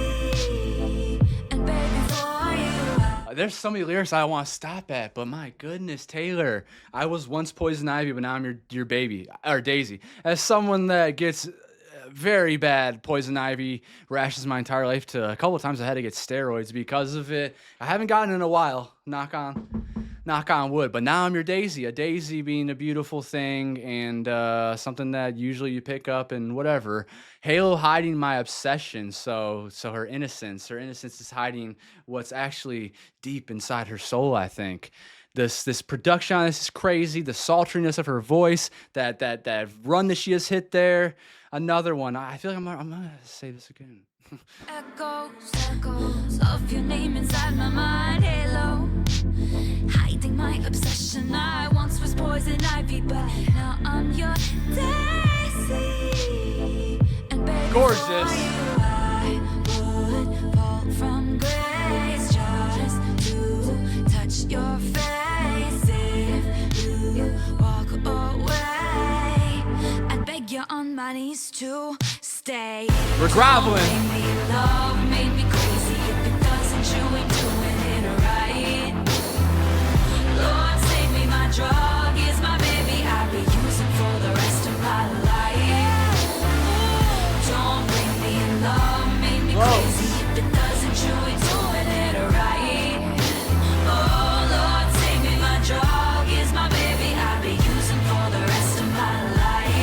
I get so high, oh, every time you're loving me, you're loving me. Trip of my life, oh, every time you're touching me, you're touching me. These synthesizers, these synths are something crazy, man. I don't know what they're on making this, but amazing. If you're not listening to this album, if you never listened to this album with some good headphones, just something that's going in your ears, it's all there, and there's no outside distractions like I'm getting right now. This is so intricate. There's so many things I'm going to be picking up on each different listen. But so far, yeah, this just feels like being, I don't know, like intense, just passionate, I guess. Every time you're loving me. Oh Lord, save me, my drug is my baby. I'll be using for the rest of my life. Using for the rest of my life. Oh, Yeah! love made me crazy. If it doesn't, you ain't doing it right. Doing it right. Lord, save me, my drug is my baby. I'll be using for the rest of my life. I feel like I've mentioned this every album, but I just have to do it every time because I'm so sick of seeing people say that Taylor Swift cannot sing and hit all the different registers like she does.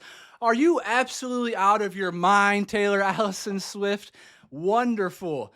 Oh my God, the power we're hearing on this. The background vocals too that are just caking this up. She took us to church there. That felt like a gospel song for a second. I'm shook. You're touching me. I'm shook. I'm shook. This is going to the Juke Jams. Every time you're loving me. Oh Lord, save me, my drug is my baby. I'll be using for the rest of my life. Using for the rest of my life. Oh, don't blame me, love made me crazy. If it doesn't, you ain't doing it right. Doing it right. Lord, save me, my drug is my baby. I'll be using for the rest of my life. Oh, don't blame me, love made me crazy. If it doesn't, you ain't doing it right. You ain't doing it. Oh Lord, save me, my drug is my baby. I'll be using for the rest of my life. I get so high. Oh, every time you're loving me, you're loving me. Oh Lord, save me, my drug is my baby. I'll be using for the rest of my life.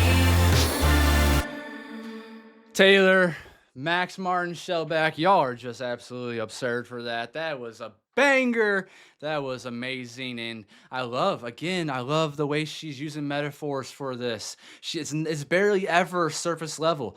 Oh Lord, saving my drug is my baby. Like, yes, we have many of us have gone through addictions with drugs as well, but you can also think of love as a drug as well. J. Cole has a phenomenal song on his amazing album, KOD, and it's a song about love is the most powerful drug, and love will make you do crazy things, and love will tear you down, love will pick you up. It is the strongest drug in the world, and yeah, this song just represented that so well.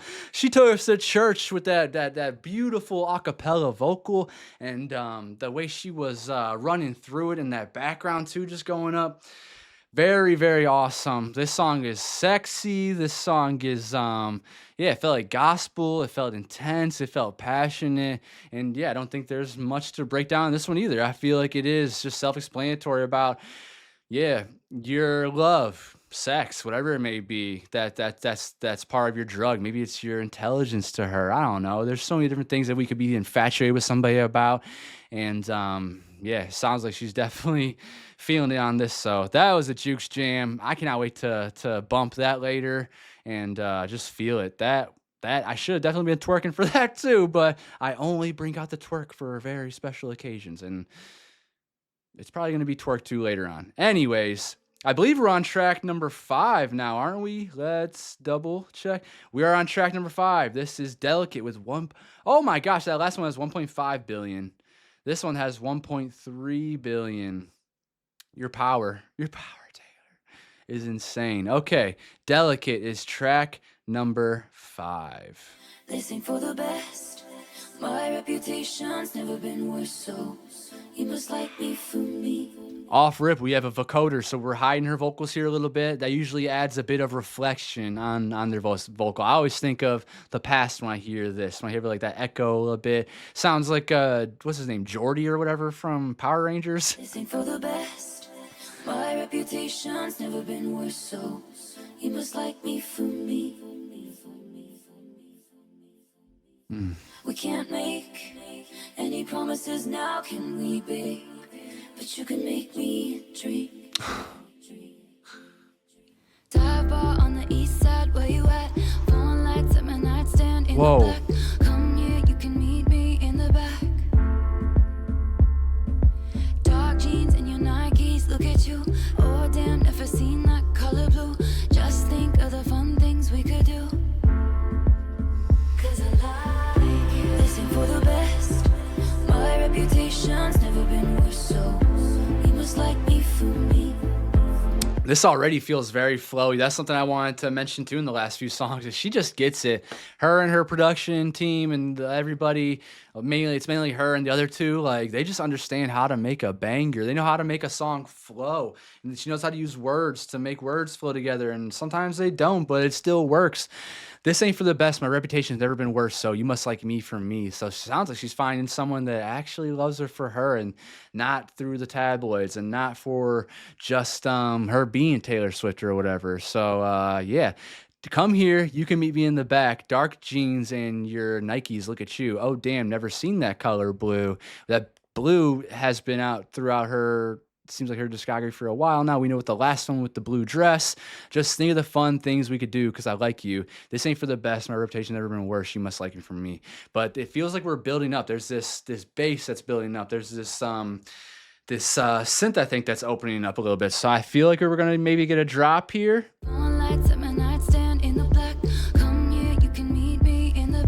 She sounds fragile. She sounds broken. Dark jeans and your Nikes, look at you. Oh damn, never seen that color. We're beat down. Just think of the fun things we could do. But still hopeful, right? Still hopeful.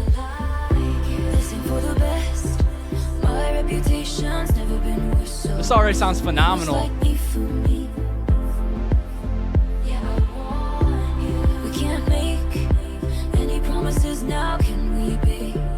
But you can make me dream. Of course. Is it cool that I said all that? Is it chill that you're in my head?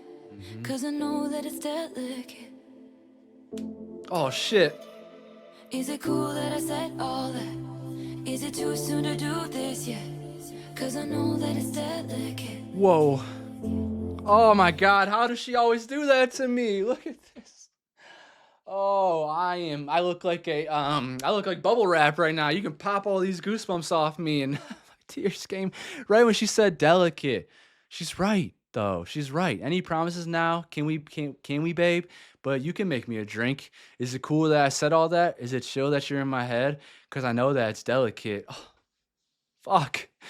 Oh shit, this is probably gonna shred me to pieces. Man, my significant other, you can talk to me about anything, and I promise you, I mean that. Anything in the world. And there's a reason why I'm gonna be with you, most likely, because I feel like I can do that with you too. Reciprocity means such a big deal to me. I don't need 50-50.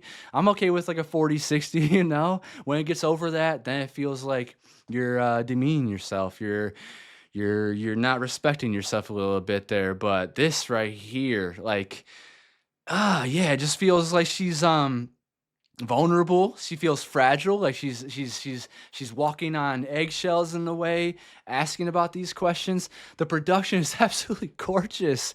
I'm not gonna save it yet because something might be said. I don't know. Many promises now can we be, but you can make me dream.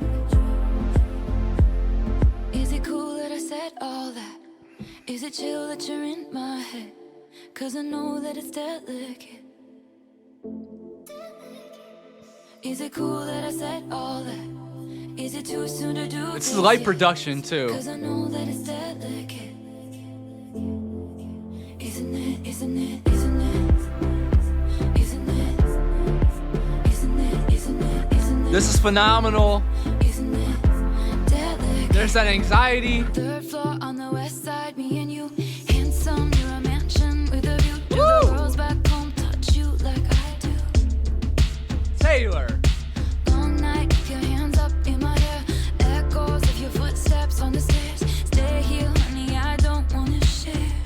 There's not much more in the world that I like than having someone that I really care about their hands in my hair. I also love the soft fingers. That feels great, but oh my gosh, this writing is absolutely out of this world. We're talking about a little anxiety here, isn't it? Isn't it? Isn't it? Isn't it? Isn't it delicate? Third floor on the west side, me and you, handsome. You're a mansion with a view. Could you imagine hearing a compliment from Taylor like that? Handsome, you're a mansion with a view. That is gorgeous. Do the girls back home touch you like I do? Long night with your hands up in my hair. Echoes of your footsteps on the stairs. Stay here, honey. I don't want to share. So, echoes of your footsteps on the stairs. Is that her laid up in bed waiting for him to come back? Maybe with a drink, a refreshment, maybe, I don't know, something, or just maybe just even just their presence being there, right? This is phenomenal. This is the 5th track, by the way. Isn't it, isn't it, isn't it? Isn't it? What is this? This reminds me of something in 1989.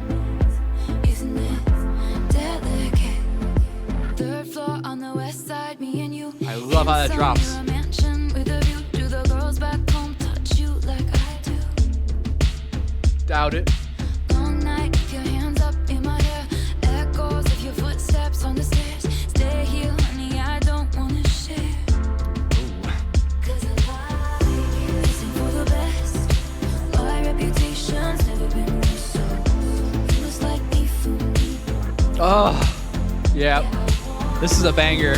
Are you kidding me? Any promises now can we pay? But you can make me dream. This feels like I'm always looking for this sound. The sound of it just sounds blissful, but also that line right there. This ain't for the best. My reputation's never been worse. You must like me for me. That hits so freaking hard. I just feel like there's not a lot of real people out there anymore. I feel like we just keep running into buzzsaws of like maybe someone that's just lusting over you and they're not actually into you, and then you find out about it 4 months later and you feel like you wasted so much time. Now, I do like to alchemize and I like to turn my losses into lessons, but I can't lie. It does feel like sometimes a waste of time, and that you could spend that time on someone better, right? And there are people like this out here. There are people out there that just like you for you. My best advice to you is to make friends with that person first. Build an actual relationship with them first. Sometimes it's okay to dive directly into love, and maybe you'll get lucky, and you're okay with getting your heart broken and stuff too. But build that relationship up, build a foundation, get to know them, trust them. That way you can be whoever you want to be. That way you're not walking on eggshells. That way the anxiety is not going through your head. Now, that doesn't guarantee that it's not going to change during the relationship. That doesn't guarantee that you're both going to experience things, and some things can take pieces from both of you, but to be resilient and to have the active mindset that I always talk about of, being grateful for what you have, and also like understanding if someone is really respecting you and what they really want from you. So build that friendship up. Take those dates in the afternoon. Try not to be going on dates at night, because then there's expectations there. I feel like she's talking about when she says, but you can make me a drink. But you can make me a drink. Like, any promises now? Can we, babe? Like, can we talk about promises? Can we get personal with each other? But you can make me a drink. So, like, drinking usually leads to sex, or just being looser and not thinking about, like, and sometimes it does lead to deeper conversations as well. But most of the time, it's like, okay, now we're just getting drunk, and we're not really getting real with each other. I feel like we're adding stuff into this, and or it could also be like, but you can make me a drink, where a lot of guys, you need to realize, and anybody, if your partner takes a long time to like get ready or something, why are you getting mad at them? Why are you getting nasty at them? That's most likely something you already knew about them. So the trick is to, again, like, go with the flow, be fluid. So make them a drink, make yourself a drink, turn it into a party, have fun with each other. There's ways to mitigate. There's ways to experience some of the hard parts of life too. So much things is like what you make it. And that I'm thankful for, again, like my grandmother, who has gone through so much hard shit and has had to put a lot of her stuff on pause. My mom has put a lot of stuff on pause because she's taking care of other people and whatever. I just feel like you have to also know who's there for you and whatnot too. So this right here is a wonderful line. It got me in the beginning of the song, where I think if I would have kept it playing, I would have been crying and puking over myself, because it's hard to find someone that actually likes you for you and not with like ulterior motives, or wants to play a game, wants to manipulate you in some way. For the best, my reputation's never been this so. You must like me for me. Yeah, I want you. We can't make any promises now, can we, babe? But you can make me a drink. So we can't get deep with each other, but you can make me a drink, and we can Cool get. that I said all that. Is it chill that you're in my head? 'Cause I know that it's delicate. When I like someone, they're all up in my head. Is it too soon to do this yet? 'Cause I know that it's delicate.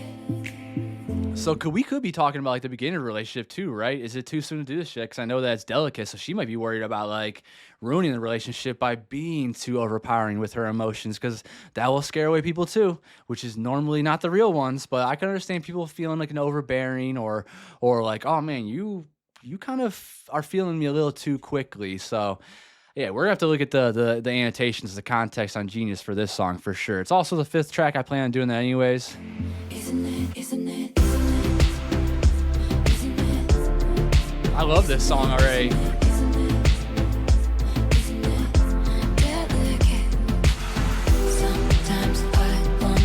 A bridge.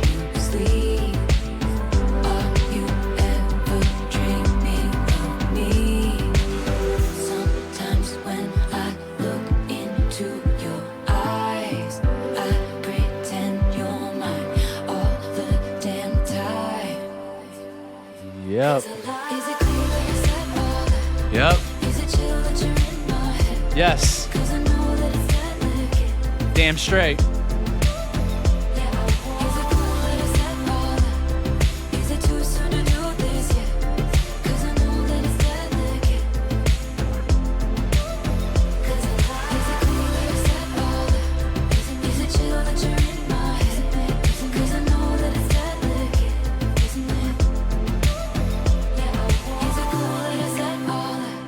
Is it too soon to do this? Isn't it? 'Cause I know that it's delicate, isn't it? The only thing I'm having a hard time deciphering is if is she talking about their head or her head? Like now that we gotten to the end of the song, I'm thinking that she's talking about their head because maybe they're delicate. Because we are all delicate. We are delicate people. We are complex people. Humans are complex. Look, we've developed communication. We've developed so many different languages. We've developed cities and a society, and we've developed like little rules that we have to follow, and those are all up there. My subconscious is always running. I have like a subconscious system where I'm constantly, when I'm making decisions, I'm rating things out of like a scale of 10. I'm pretty sure, like, okay, don't say that. That's disgusting. Don't say that. That is, or you can say that. That's just nice and light and truthful and not overbearing or whatever. So our brains are very complex and they're also delicate. Many people have trauma, many people have PTSD, many people have just gone through experiences, and it can be delicate up there. You could scare someone away very quickly. Like there was a woman that I was going to start dating a couple of years ago during COVID. We were having a wonderful time talking to each other and everything, and then we had like a little disagreement. Everything turned into like, oh, well, you're not shit. You suck. Yada, yada, yada. And then the next day, I'm getting a bunch of texts like, I'm sorry. I didn't mean to do that. Da, da, da. And I went with it, and I tried to hear them out and let them explain what was going on. And it's because they have past traumas, and they have people that, like, the reason why I got into this problem is because I wasn't texting her back as much as I should have on Thanksgiving, and that probably is my fault. But I'm someone, when I'm with my family, especially on holidays, my phone is in the different room and I'm not even looking at it. So she was trying to send me pictures of like the prime rib that she made, and this is a wonderful person I'm talking about, by the way. They're not a bad person at all, but trying to send me that, and a couple hours went by until I could text back, and that set them off. They thought that I was, probably on a date with somebody or bringing someone around my family, or there's concerns that I didn't care about them. And so when I finally came back around, they were just like mad that I totally cared about their prime rib. The prime rib looked amazing in the pictures, but yeah, me and her communicating on a different level, and we are still friends to this day. Like, she respects me for my thought process. She always hits me up about, she has a kid and like a boyfriend now and everything. So yeah, she'll ask me for advice though from time to time because she respects the way I think, and I've respected the way she thinks. I've actually been friends with her for a long time before that too. Her older brother was friends with my older brothers, and we grew up together a little bit, and we're good friends. But yeah, the way she blew up on me and everything like that, it set me off. And because of my experiences with some people where it's like, you can't say anything without like it being the end game. You can't say anything without now this is like that red flag that pops up, which is fair. You need to be aware of those red flags. But yeah, we're very delicate. Some people are very impulsive and emotionally immature. And yeah, I think, and then we learned from each other. We learned that we didn't just stop talking after that. Things didn't work out because I did feel like our communication was bad, and they were trying to rush me into something that I didn't want yet. And I honestly didn't feel those feelings that they were feeling for me. And not always, my younger days I probably didn't explain as well, but this time I definitely explained that very well. And yeah, we were able to remain friends to this day. I had a conversation with them recently, and I told them I would get back to them. But yeah, they have a child, they have a boyfriend, and their life is going great now too. So, and there's someone that I am very much interested in, someone that I feel like I need to be delicate with their heart and with their brain and with the way that they go about, because there's more than just love in our lives, guys. Sometimes, like myself, I have family members that I take care of, that I've been taking care of for the past like 10 years. My grandma went through cancer for 10 years, and that is something that I was always around for. And then my grandpa's been going through it the last few years. So I've always been there for them. I'm there for my niece and my mother and my sister as much as I can be. And even my dad, who doesn't really deserve it most of the time, but I still am there for him because I love him deep down. And he loves me too, excuse me. But the point is, we are delicate people. We have intricate feelings. We all are intricate people and complex. So let's get into these lyrics now and see what the song bio says. Much like Gorgeous, Delicate sees Taylor taking a more hesitant approach while pursuing a new man, likely Joe Alwyn, her boyfriend as of the song's release. Sonically, the record utilizes chilling voice harmonies backed by a simple instrumental. Very heavenly, very blissful. Delicate follows Taylor's pattern of the fifth song of her albums being one about vulnerable emotions, following previous fifth tracks, Cold as You, White Horse, Dear John, All Too Well, and All You Had to Do Was Stay. Notably, this was the first of those songs to be about the beginning of a relationship. Delicate topped Rob Sheffield of Rolling Stone's top 25 songs of 2017 list. A music video entered around Swift dancing to the song premiered on March 11th, 2018 during the iHeartRadio Music Awards. Yo! Yeah, like I said, she's going to be on the iHeartRadio Music Awards this week, and I will definitely be watching that night, and I'll have my reaction up on Patreon ASAP. So be ready for that, y'all, if you're into that. I understand if you want to watch it the next day. But, okay, so we got a little bit of stuff there. This ain't for the best reputation. I understand that. We can't make any promises. Okay, I want to know this. We can't make any promises. Swift later makes a promise to Joe Alwyn, her boyfriend, as of this song's release on 2019's Me. Baby doll, when it comes to a lover, I promise that you'll never find another like me. I guarantee you won't. I mean, you look at Jake Gyllenhaal still wearing that scarf around 10 years later. Dive bar on the east side, where are you at? Phone lights up my nightstand in the black. Come here, you can meet me in the back. I feel like that makes sense. Story-wise, the first lyric of this verse describes a text Taylor receives from a lover, probably Joe Alwyn, her boyfriend, as the song's released. Wow. Come here, you can meet me in the back could be a further invitation for her to join him. Some fans believe that this represents Taylor's reply. She might be inviting him to her residence on the west side, which mentions in the second verse. New York's east side is an area full of parks, nice neighborhoods, and fun places for people to hang out. That's true. One dive bar there is the Blue and Gold Tavern, which closely resembles the bar Taylor visits in the music video for her 2012 hit, I Knew You Were Trouble. However, New York City isn't the only location option. In the last scene of the song's music video, Taylor enters a dive bar called Golden Gopher, which is on the east side of Los Angeles. I feel I've heard of that one before. Lastly, Swift also mentions a dive bar in her July 2020 track Invisible String. And isn't it just so pretty to think all along there? I can sing it in that if you're in tone, if you want me to. Invisible string tying you to me. A string that pulled me out of all the wrong arms right into that dive bar. Very, very, very nice. Any promises? We can't make any promises now, can we, babe? Swift later makes... Oh, we already looked at that. Sorry. Third floor on the west side. Handsome, you're a mansion with a view. We get that. Do the girls back home touch you like I do? I feel like this is, sexual. My reputation's never been worse. Is it cool?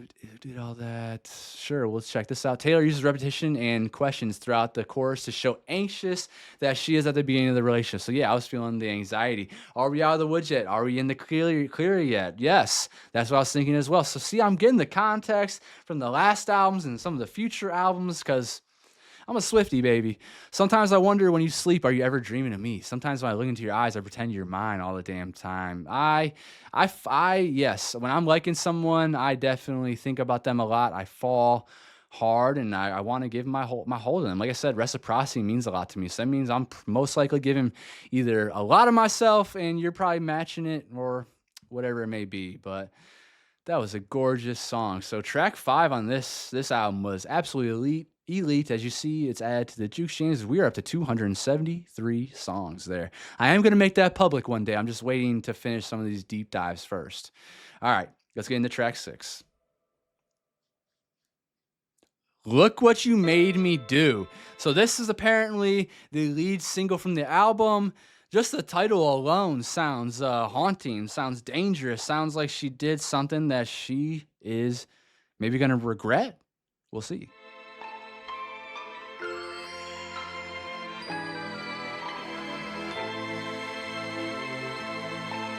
Ooh, I feel like we're gonna get into the drama. I don't like your little games. Don't like your tilted stage. The role you made me play of the fool. No, I don't like you. Okay, off rip, that already sounds like she's calling them out. I don't like your little games. Don't like your tilted stage. The role you made me play of the fool. No, I don't like you. Unapologetic. Yes, Taylor. Get him. Whack him again. I That's not even whacking them yet. Like your Let's whack 'em. little games, don't like your tilted stage. The role you made Oh, I me do not like this play. new Spotify. Fool. No, I don't like you. I don't like your Oh. perfect crime. How you laugh when you lie. Ew. You said the gun was mine. Isn't cool. No, I don't like you. But I got smarter, I got harder in the nick of time. Honey, I rose up from the dead, I do it all the time. I got a list of names and yours is in red underlined. I check it once, then I check it twice. Oh, look what Whoa! you made me do. Look what you made me do. Look what you just made me do. Look what you just made me. Ooh, look What does this remind me of? What is it like a 90s, 80s rap song or something? Dun, dun, dun, dun, dun, It sounds like a Sir Mix-a-Lot or something, but even deeper and darker. I check it once, then I check it twice. So she's making sure, like Santa Claus. I got a list of names. Yours is in red underlined. Yeah, get that burn book out, baby. Sometimes you have to make a list of people that are wronging you. You don't want to put too much energy into it. Just maybe make a list, put it away, and move on. But hey, this is a chance that she had to speak out for herself because her name was being ran through the mud by two extremely popular people with huge audiences, and all it takes, y'all, is a big audience, a big community to start defaming you, slandering you, whatever it means. And especially when it's someone like Taylor Swift, where a lot of the world is already hating her for her success and for what they don't like for her, the way she's dating and everything. It's low hanging fucking fruit. And she's also someone that gets a lot of clicks and someone that gets a lot of attention. So Kanye West being an opportunist, he's always been an opportunist. He's been a slimy fucking sleazeball. Of course they're going, and Kim, of course they're going to take that opportunity. That's all they care about is money. There's no integrity behind those people whatsoever.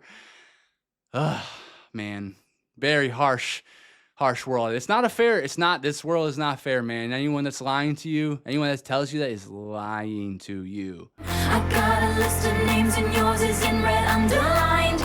I check it once, then I check it twice. Oh, look what you made me do. Look what you made me do. Look what you just made me do. Look what you just made me. Ooh, look what you made me do. Look what you made me do. Look what you just made me do. Look what you just made me do. I don't like your kingdom keys. They once belonged to me. You asked me for a place to stay. Oh, what was that? And That keyboard? a feast. The world moves on another day, another drama. But not for me, not for me. All I think about is karma. And then the world moves on, but one thing's for sure. Maybe I got mine, but you'll all get yours. But I got smarter, I got harder in the nick of time. I rose up from the dead, I do it all the time. I got a list of names and yours is in red underlined. I check it once, then I check it twice. Oh, look what you made me do. Look what you made me do. Look what you just made me do. Look what you just made me do.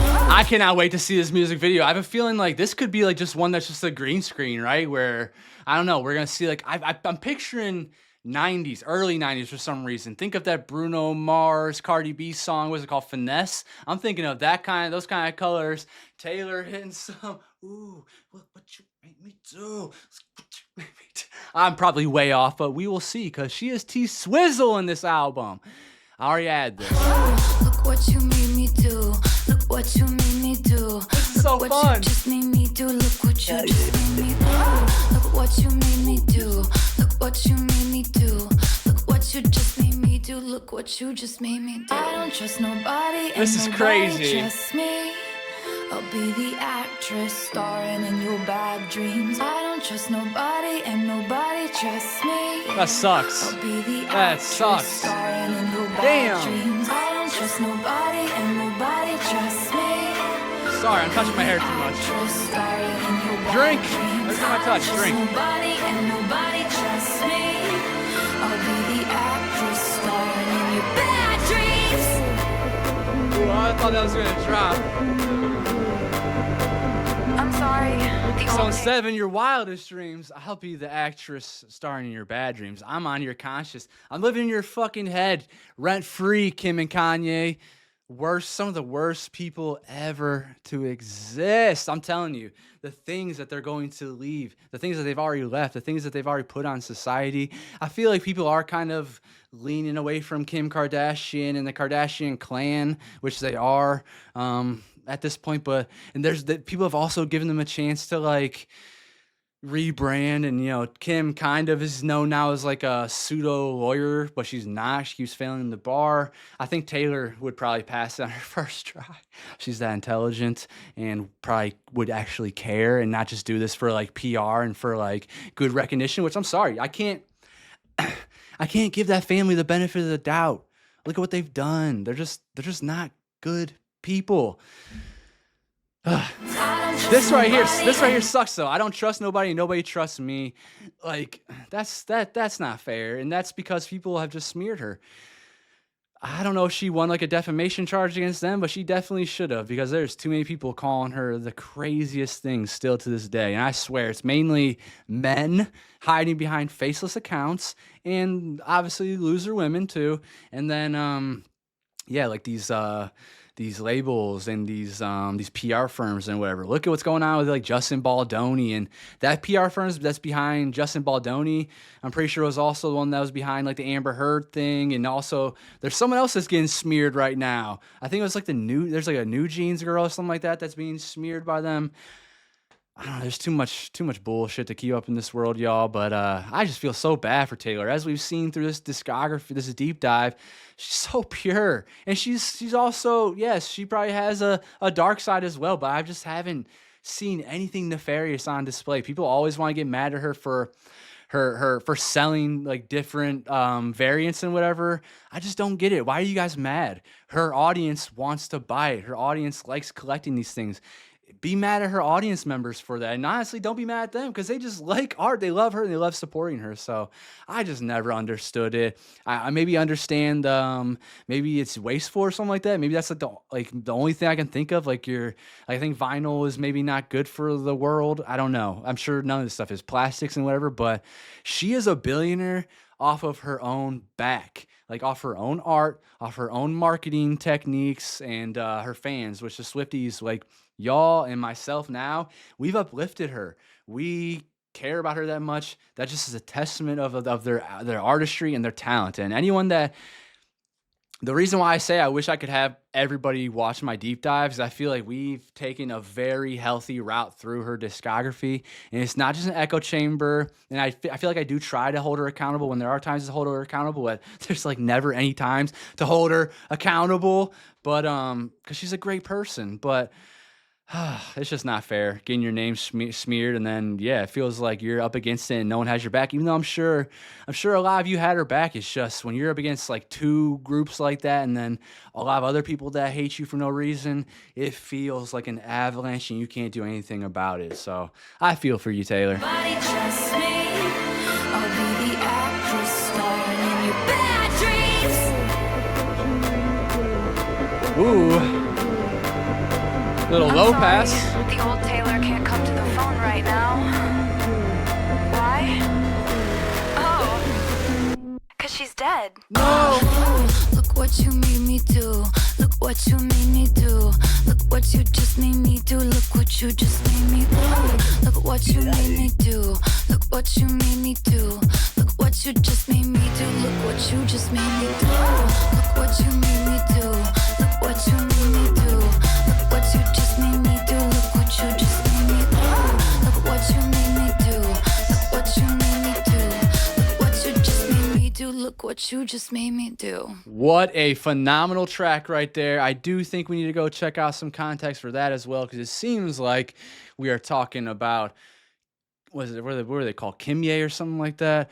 Look what you made me do lyrics. Here we go. I don't like your little games. Don't like your tilted stage. Oh, wait.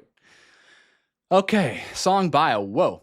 The lead single from the highly anticipated follow-up to, 1989 takes shots at several unnamed rivals, who most fans suspect to be Kanye West, Kim Kardashian, and Katy Perry. I forgot they had a little beef. See this video for more. The song's themes are of revenge and rebirth in a smarter, stronger person. It sees Swift moving in a new sonic direction, incorporating electro-pop and an unexpected interpolation of the 90s hit, I'm Too Sexy. I knew it. I knew I heard something from the past. Okay, I do have to disagree. Not disagree, but say that being a smarter, stronger person doesn't mean you have to get rid of your kindness. That's actually a farce. Like, being kind is actually a larger sign of intelligence, and I know Taylor actually agrees with that and would tell you the same thing. But again, sometimes you just have to. Sometimes you have to get mean. Sometimes you have to, swap your energy and go through the hard times. I've definitely been there. I've had a chapter in my own book where I was numb and I was like just not feeling anything, and just like it was nice for a couple weeks, and then it got really old fast. Couldn't even cry to like Marley and Me or something. Went through a very, very hard time, and I lost a lot of faith in people, but I built myself back up, and I surrounded myself with good people. And yeah, I never did let my kindness go away, though. I was still, holding doors open for people, saying hi, how you doing, all the things, but definitely wasn't looking for love, definitely wasn't trying to be friends with people, definitely was isolating myself and staying away. And yeah, that happens sometimes, but I feel like when people do that, when they beat the kindness out of you, I feel like that they do win a little bit. So try not to, but I understand sometimes smarter isn't being like the wacky dog like I come off. I know I have golden retriever energy, y'all, and I'm okay with that. I love it. I love my disposition. I love myself. So I understand that having to go into like that smarter, stronger, more of like a jagged edge, rough edge, sharp edge kind of person you just have to protect your peace that way. So in the week leading up to the track's release, Swift cleared all previous social media presence and released 3 videos of a snake's tall body and head. Most considered this a reference to her widespread reputation as a snake. She then revealed the album title and cover and announced the release dates for both the album and the single. The thing that's crazy to me is that anyone would even think that she was a snake. Look at some of her best friends in the industry. I can think of Miley Cyrus. I can think of Selena Gomez. I can think of Hayley Williams. I can think of Ed Sheeran. Those people all that I just named there are phenomenal human beings, are incredibly kind, are incredibly intelligent, and wonderful. So yeah, I think sometimes we have to also, you have to see like the company that people keep too, because we are the company that we keep. Like if you're just hanging out with trash, then you are most likely going to be trash. And that's why I say the same thing with your music taste. If you are a Kanye fan, you, to me, are a Nazi, because look at what he's put out into the world. Look at his art. There's no excuse. He is an irredeemable human at this point. He needs to go off into exile and enjoy his riches and leave us all the fuck alone. Nobody wants to hear your apologies or anything like that. Leave us alone. You've already shown, he's so volatile. We've seen him do this, dude, and he'll apologize in 6 months. He just apologized recently, and it was half-assed and shitty. Like, and he puts people on a monolith. Like, people always try to act like all black people are just the same people. He tries to do it with other people. He like apologized and said like, I love Jews. And like, what does that mean? What does that mean? You love Jews? Which I'm a Catholic, I'm a Christian, so I'm not like over here simping for Jews. Which I think it's okay for everybody to practice whatever religion they want, or don't practice religion at all. I believe in freedom. So yeah, I saw him say that, and it's like, what does that even mean? What do you mean you just love Jews? Like, what does that mean? You know every single different Jew, like, no. This is why we can't let these people get away with their shit, because it's just half-assed, it's a PR response, and you should not listen to it. He's a Nazi. He even said he was a Nazi. A short preview of the music videos aired on Good Morning America the morning of the... Wait, did I... Yes, okay. The morning of the song's release. The clip was later posted on Swift's social media accounts and official site. The full video premiered during the MTV Video Music Awards on August 27th, 2017. So we're going to be watching that obviously later. The video made both Vivo and YouTube history, amassing the most views within 24 hours in history on both platforms. Shout out Taylor Swift. And that is because there's controversy. You got everybody's going to be tuning into it. Kanye, Kim fans, the haters that are outside of them, and the lovers, the Swifties, and the people that aren't Swifties but are curious. It actually started with just a poem that I wrote about my feelings, and it's basically about realizing that you couldn't trust certain people, but realizing you appreciate the people you can trust, realizing that you can't just let everyone in, but the ones you can let in, you need to cherish. And it had all the verses in it just basically as is. Later on, after the music video of Look What You Made Me Do was released, Taylor herself came out to explain the true meaning behind the Look What You Made Me Do music video. The meaning behind the Look What You Made Me Do music video, I cannot read that. And I don't want to, well, let's see. One of the, yeah, no, I'm not going to try to read that. I'll figure it out by myself later. What do we need some context? I want to know what that mean about the slanted, like the tilted stage. Like, is that him like manipulating? Oh, yes, he did have an actual tilted stage. So see, I know some of this through just like seeing shit on Twitter and whatever, I'm sure. In 2016, Kanye West performed on a tilting stage during his St. Pablo tour. Taylor may be alluding to Kanye and Kim's version of the story behind his controversial line, "I made that bitch famous." You disgusting, I don't even want to call you a pig. That's disrespectful to pig. You disrespectful asshole. Swift also had a long-running beef with fellow pop star Katy Perry. Their feud ended when Katy sent Taylor a literal olive branch on the opening night of Tay's Reputation Stadium tour. That's awesome. During her Super Bowl and 2017 Grammy performance, Perry's stage also tilted. So see, some people are redeemable, and I feel like Katy Perry's probably one of those. I know she's had beefs with other people as well. We saw her do that stupid mission with Jeff Bezos, oligarch ass. I hate Jeff Bezos. I hate Elon Musk. There are people I hate, and that hate is reserved. And I could flesh out a reason for you, and you would be like, oh, okay, I get it. Those are terrible people that are manipulating people that are, lower class and middle class and upper class, and they're just pitting us against each other, and they're tricking us to go to missions to Mars instead of taking care of this planet that we're on right now. That's so beautiful. Tilted stage may also be a metaphor referring to crooked and corrupt ways that people use their platforms. The words tilted stage brings to mind the opposite phrase, a level playing field. That's what I was thinking. By stating that the stage, a musician's playing field, is tilted, therefore they're rigging it. They're not level. She implies that this game was rigged against her from the start. The following line, "The role you made me play of the fool," supports this. The media has painted Swift for years as foolish, self-victimizing, calculating, and devious, thus trapping her into that narrative. I remember thinking that myself because of stupid media headlines and tabloids, but I'm smart enough to be able to use discernment for myself, and I knew that. I knew it was Kanye and Kim that were messing with her. I knew that. I told you guys, I stopped listening to the guy completely in 2009. That pissed me off. You hear me? Like, I care about what happened there. That was so disgusting. And yeah, it could have been redeemable at that point, but even then, like I said, that started something that I feel like even to this day, even though I know you guys are okay with it, and I shouldn't even care anyways, but I'm a big Beyonce fan too. I love her music very much, very, very, very much, and those two are friends. And there's so many people that will pit them against each other when these two are friends. And I just have to say it every single time because I've dealt with it with every album I've listened to.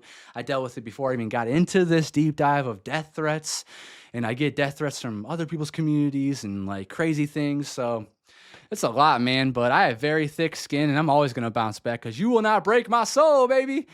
Okay, let's see, but I got smarter, I got harder in the nick of time. Honey, I rose up from the dead. A phoenix resurrecting from the ashes is the most common metaphor for reinvention, but Taylor rising from the dead coincides more closely with the Ouroboros, since it's featured in the lyric video for the song. The Ouroboros is an ancient Egyptian symbol of a snake eating its own tail that represents eternity, cyclicality, and the infinite cycle of life and death. Wow.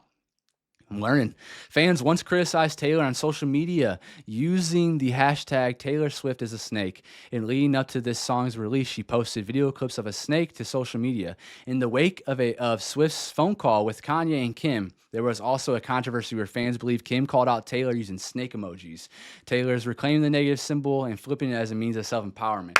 Alchemizing, baby, flipping it. Reminds me of B Rabbit from 8 Mile, Eminem. You know, the end scenes. He's talking shit back to Papa Doc about Clarence went to hold on, I used to know all these lines. Now who's afraid of the big bad wolf? But anyways, Clarence's parents had a real good marriage, and Clarence's parents sent him to a real nice school, but Clarence wants to act like he's all tough and everything. That's the same thing with Kanye West and Donda. Donda took so much care of this guy and poured so much love into him. He still turned out to be a piece of shit, and people are to this day giving him that excuse when it's not an excuse. It's never been. Felt bad for him. No one wants to see anybody's mother pass away, especially way before their time for, if I remember right, it was like a complication with the surgery. So I'd understand like that messing with your mind and turning you into a bad person, but you can't let it. You just can't let it. So anyways, this may also be a response to Katy Perry's lyric about death on Swish Swish. Can't touch this, another one in the casket. Katy also refers to the subject of the song thought to be Taylor as Honey in the pre-chorus. The Swish Swish music video dropped the day before the song was released. Okay, so yeah, we're learning some stuff. I don't like your Kingdom Keys. I feel like that's probably talking about like the community, the kingdom that you surround yourself with. Taylor may be playing on Katy's medieval-themed lyrics from Swish Swish, a song full of shots aimed at Taylor, where Katy's saying, "'Cause you're a joker and I'm a courtside killer queen, and you will kiss the ring." Ooh. Here, the kingdom likely represents the music charts. In 2015, Taylor felt she should take some time off and focus on hanging out with friends and possibly writing music. I agree with that. Go get some life experiences, you know. During that time period, Katy Perry produced a new album, started to tour it, and performed at the Super Bowl after, I don't remember her performing at the Super Bowl. I'm telling you, I am forgetting so much stuff. After Witness dropped in June 2017, it took the #1 debut album slot on the Billboard 200 chart. Taylor Swift removed all her music from Spotify in November 2014, but the day that Witness dropped, Swift re-released her music on Spotify, and fans started to speculate the coincidental timing. Swish Swish was charted at number 55 at that time, while Taylor's music had left the charts. However, fans realized that even though Katy was on top for the moment, Taylor's 1989 album was still on top overall with 1.68 million streams compared to Perry's 1.10 million. So that's where it comes, like, you're going to aim at the queen, you best not miss. You're going to aim for the crown, you best not miss. And that's where, yeah, sometimes people throw rocks at a hornet's nest and you don't know what you're messing with, and you're going to get a reaction. I know that for damn sure. Sometimes when people have more followers than you, they, like I said before, they will come at you. That's why the Kimye thing, their followers combined might possibly be more powerful than the Swifties, or at least the Swifties that are willing to stand up for her and be on the front lines with the tweets and the receipts and everything like that, you know? So not everybody's doing that. Fairy tale imagery has been a common thread throughout Taylor's discography, being included in songs like 2008's White Horse and Love Story, Long Live, and 2014's New Romantics. The K alliteration in Kingdom Keys could also be a reference to Kim, Kanye, and the Kardashians' love of K words, K names. We also know that with Thank You, Amy, which I'm thinking about playing that at the end too, because maybe there's some more context in there that I have now. I got Smarter and Harder. I feel like we know that. And I think that's about it. So I feel like we got the gist of this song as well.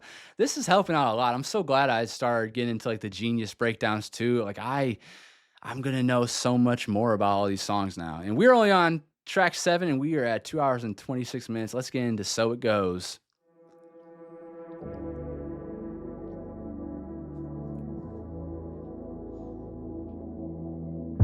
See you in the dark. All eyes on you, my magician. All eyes on us. You make everyone disappear and cut me into pieces. Gold cage hostage to my feelings. Damn. Back against the wall.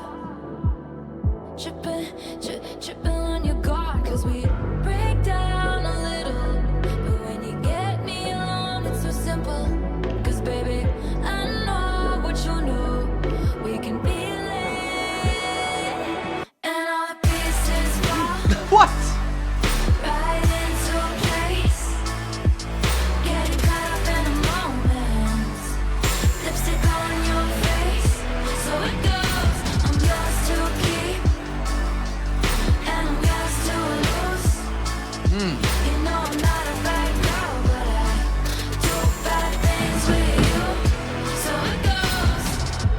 Sexy. Okay, so starting the song off, I thought it was gonna be a sultry song. And then of course that crazy beat drops. This is sexy. Tripping when you're gone, because we break down a little. Excuse me. When you get me alone, it's so simple, because baby, I know what you know. We can feel it, and all the pieces fall right into place. Getting caught up in a moment, lipstick on your face, so it goes. I'm yours to keep and I'm yours to lose. You know I'm not a bad girl, but I do bad things with you. Shouldn't we all be lucky having a good person that likes to also get bad with you? Sounds like heaven to me. 'Cause baby, I know what you know. Why am I sitting down? I know I'm gonna be getting up. And all the pieces fall right into place. Getting caught up in a moment. Lipstick on your face. So it goes. I'm yours to keep, and I'm yours to lose. You know I'm not a bad girl, but I do bad things with you. Oh yeah. So it goes. It is sultry still. Met you in a bar. Passionate. All eyes on me, you're illusionist. All eyes on us. I make all your gray days clear and wear you like a necklace. I'm so chill, but you make me jealous. But I got your heart. Skipping when I'm gone. 'Cause we break down a little. But when I get you alone, it's so simple. 'Cause baby, I know what you know. We can feel it. And all the pieces fall Yep. right into place. Getting caught up in a moment. Lipstick on your face. So it goes. I'm yours to keep, and I'm yours to lose. You know I'm not a bad girl, but I do bad things with you. So it goes. Come here, dressed in black now. So it goes. Scratches down your back now. Yes, my favorite. That's my favorite. That's my favorite feeling. I've explained this before. I think I have all the different what do they call it? Love languages. Words of affirmation, physical touch, all that stuff. I think it all matters, but I definitely am a sucker for the soft scratches and soft fingers down the back. That is heaven. Do bad things with you. Very sexy song. Come here, dressed in black now. So it goes. Scratches down your back now. So it goes. You did a number on me, but honestly, baby, who's counting? I did a number on you, but honestly, baby, who's counting? You did a number on me, but honestly, baby, who's counting? Oh, Who's counting? Taylor's got. 1, 2, 3. And all the pieces fall right She is so funny. Getting caught up in a moment. Lipstick on your face. So it goes. I'm yours to keep, and I'm yours to lose. Baby, you know I'm not a bad girl, but I do bad things with you. So it goes. Come here, just in black now. Singing. So it goes. Come on, Tay. Scratches down your back now. Oh! So it goes. That's actually probably different than I'm thinking. Scratch is gonna be digging into it. That is passion. That is intensity. I was thinking about just laying in bed in the love of my life or whatever, scratching down my back. But no, this is passionate, digging in, claws in, sexy. Come here, We're grown here. just in We're black adults. now. So Hope it you're gonna watch goes. this channel. Scratches down your back now. So it goes. That one might actually get added to the Juke Jams later, but I want to pause this because we have another giveaway I want to do, but also I am getting fan mail lately to my P.O. box. I'm going to put that on the screen, I do believe so, or it's on the Patreon chat. It's It's in one of my other videos as well. I have if you guys missed that one video I did when I came back from vacation, it was like my love letter to the Patreon community and the Swifties as well. If this is personal though, I am going to keep it to myself. But yes, we have, look at this. We have a card. I love you guys. You guys support this channel so much. Like, you have no idea how heartwarming it is to have your support, and it just means a lot to me. Let me see if I can read this. I'll read it and I'll cut it off if it's bad. Okay, let's see.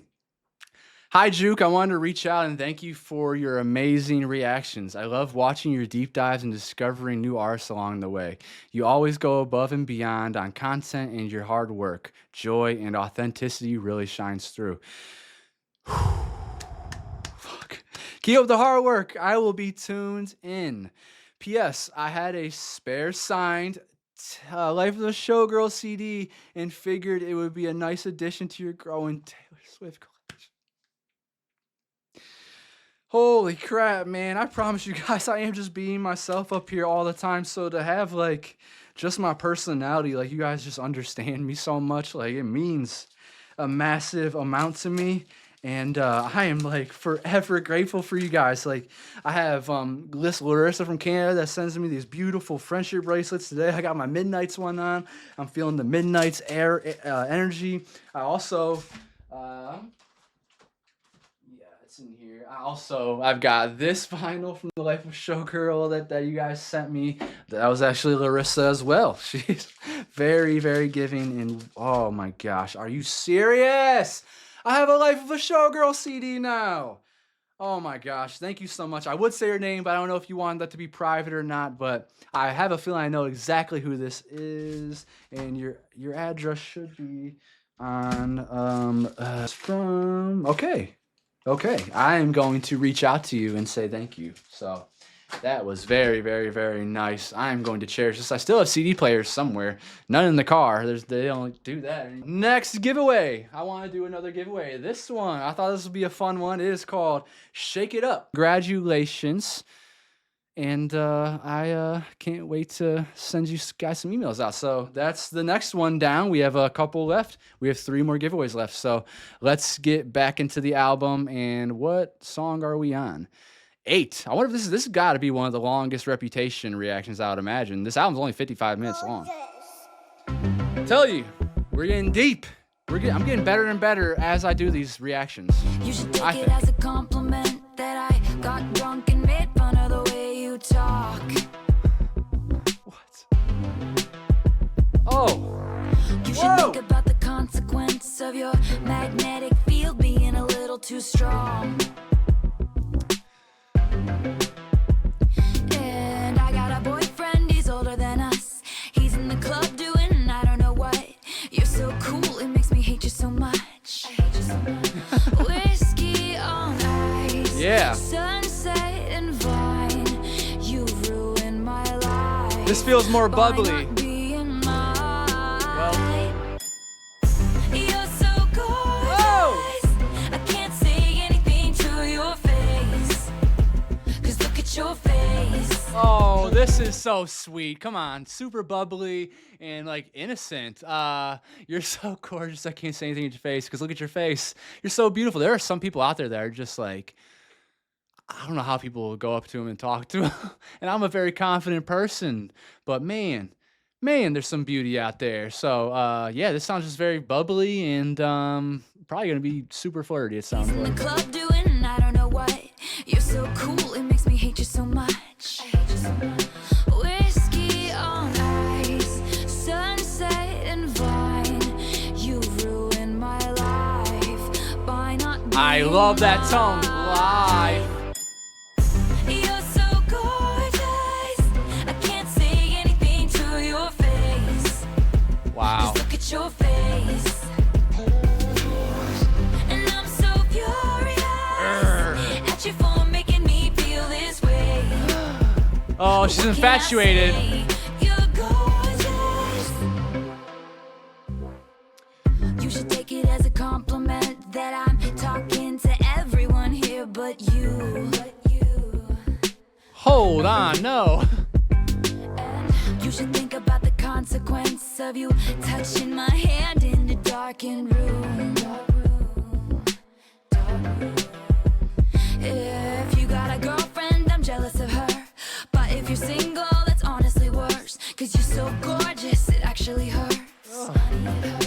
Ocean blue eyes, looking in mine.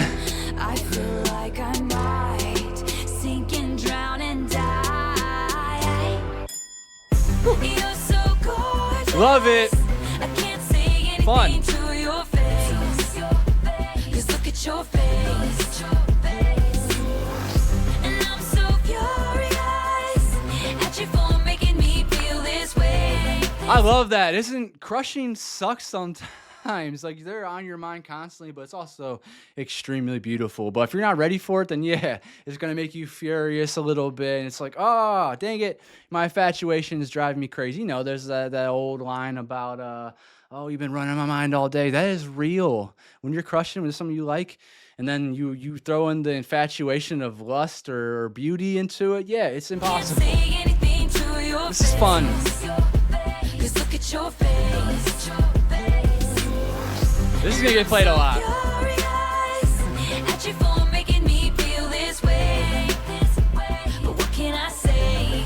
You're gorgeous. You make me so happy it turns back to sad. There's nothing I hate more than what I can't have. You are so gorgeous, it makes me so mad. Damn. You make me so happy it turns back to sad. There's nothing That realization. I hate more than what I can't have. Guess I'll just stumble on home to my cats. Alone. It's gonna be me and my dogs. Unless you wanna come All 100 of along. them. You're so gorgeous. Shot that shot, I baby. can't say anything to your face. So pretty. Look at your face.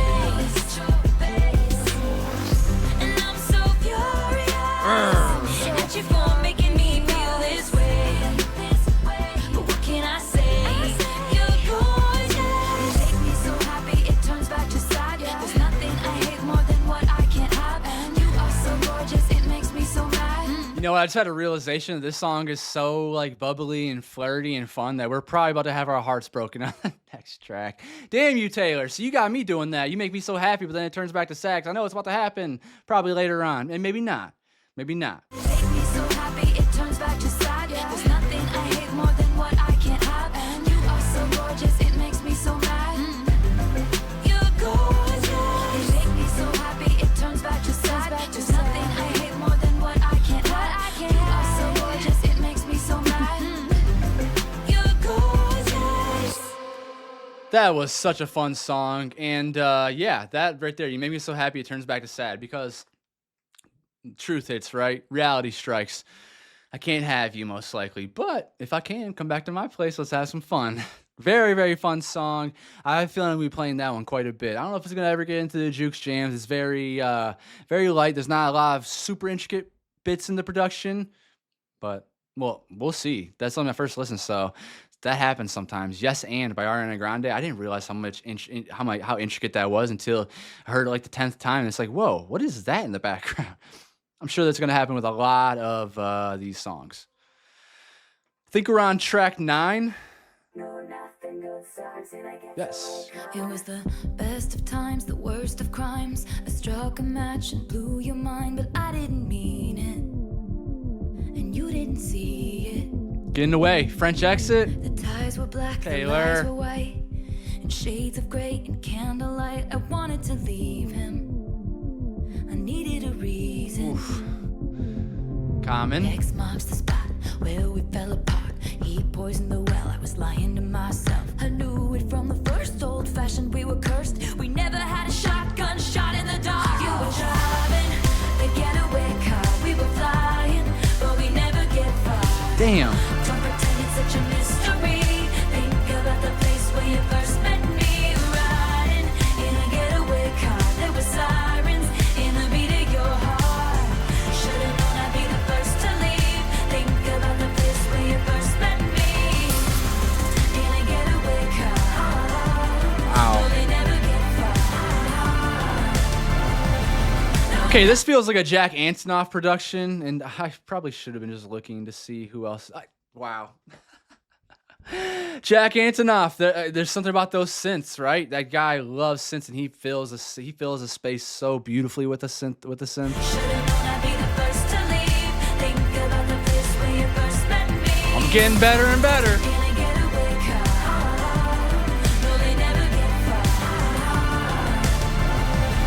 No, nothing good starts in a getaway car. The great escape, the prison break, the light of freedom on my face, but you weren't thinking, and I was just drinking. Well, he was running after us, I was screaming, go, go, go. But with three of us, honey, it's a sideshow. Oh, no. And the circus ain't a love story, and now we're both sorry. We're both sorry.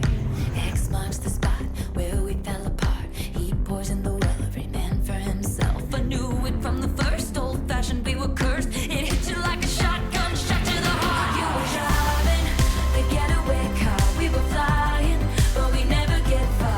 Don't pretend it's such a mystery. Crash and burn. Think about the place where you first met me. Riding in a getaway car. There were sirens in the beat of your heart.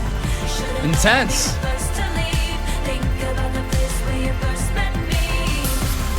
In a getaway car. No, they never get far. No, nothing good starts in a getaway car. Nothing good starts in a getaway car. So it sounds like we're escaping from something together. And yeah, you're right. A lot of times it doesn't, because you're probably both being like blinded by something, right?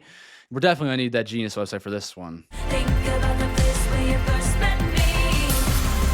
I feel like I'm supposed to be remembering something here. No, they never get far. No, nothing good starts in a getaway car.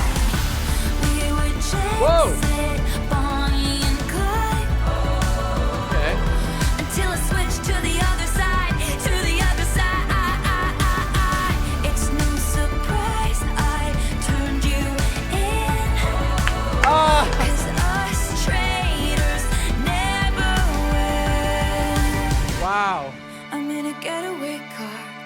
I left you in the motel bar, put the money in a bag and I stole the keys. That was the last time you ever saw me. Driving the getaway car, we were flying, but we never get far. Don't pretend it's such a mystery. Think about the place where you first met me. Riding in a getaway car, there were sirens in the beat of your heart.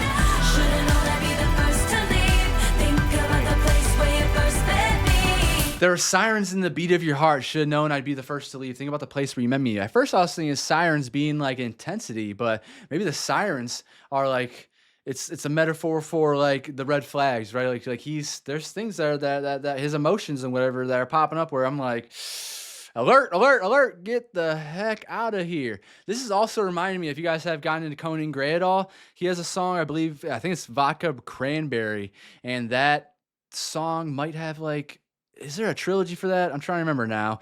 But he has a music video with another man in it, and they're like going through problems, and I can think of him at the hotel and the motel leaving them behind, but he got left behind, and the other person went in the getaway car. So that's bringing me, I love when music like sometimes parallels to other artists' music as well.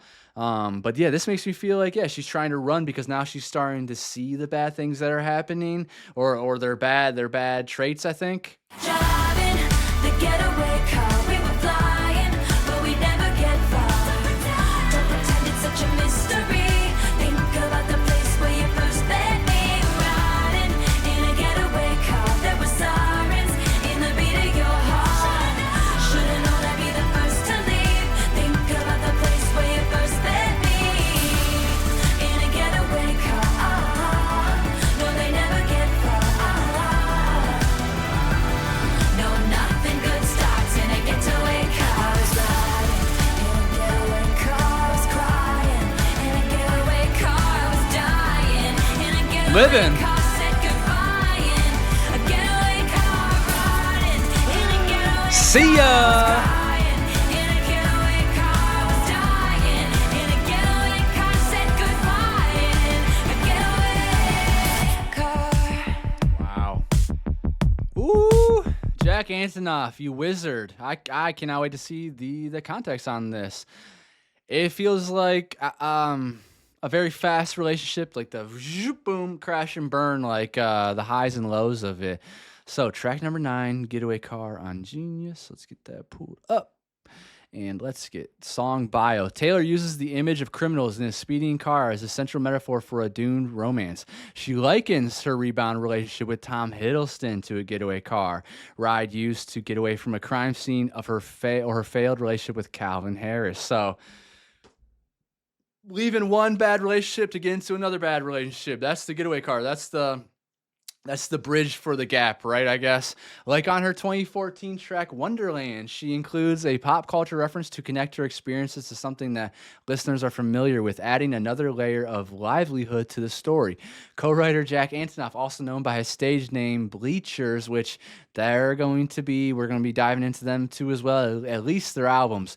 Probably won't win the poll, I don't think. Has released a song called Roller Coaster that contains similar melodies and another shotgun metaphor. No, nothing good starts in a getaway car. A getaway car is a vehicle used to escape the scene of a crime. Yep, this is a reference to the infamous criminal couple Bonnie and Clyde. We all know about them.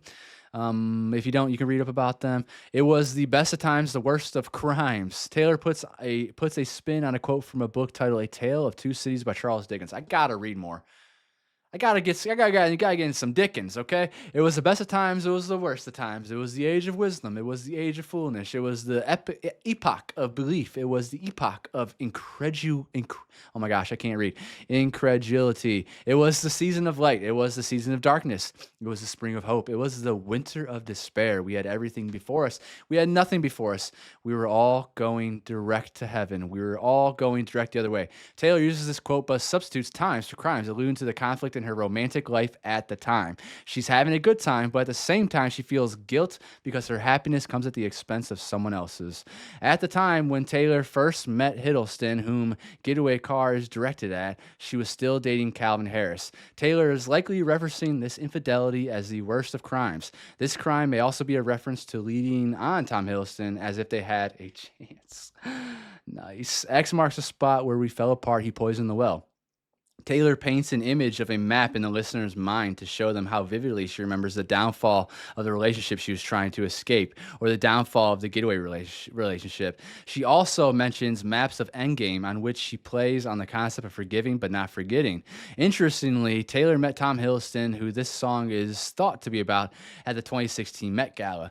That year's theme was Manus Ex Machina, and Taylor even co-hosted the event. I think I remember seeing pictures from that Met Gala, which I usually do try to keep up with that. If I remember right, those are really, really cool, a really cool year for fashion. She also reportedly met Joe Alwyn, her boyfriend, as of the song's release at the gala. Ooh. X marks the spot where we fell apart also appears on Hilary Duff's 2015 track Breathe In, Breathe Out. When asked about her favorite track from Duff's 2015 album on Tumblr, Taylor said, Breathe In, Breathe Out is a standout track. Y'all, go check out that latest album by Hilary Duff. What is it called? Like Love or something like it? She has some really good tracks in there. She's getting introspective. She's getting deep in it, vulnerable, and the vocals are really nice as well. You were driving the getaway car. We were flying. A getaway car, yep, we know. That's self-explanatory. It was the Gray Escape, the Prison Break.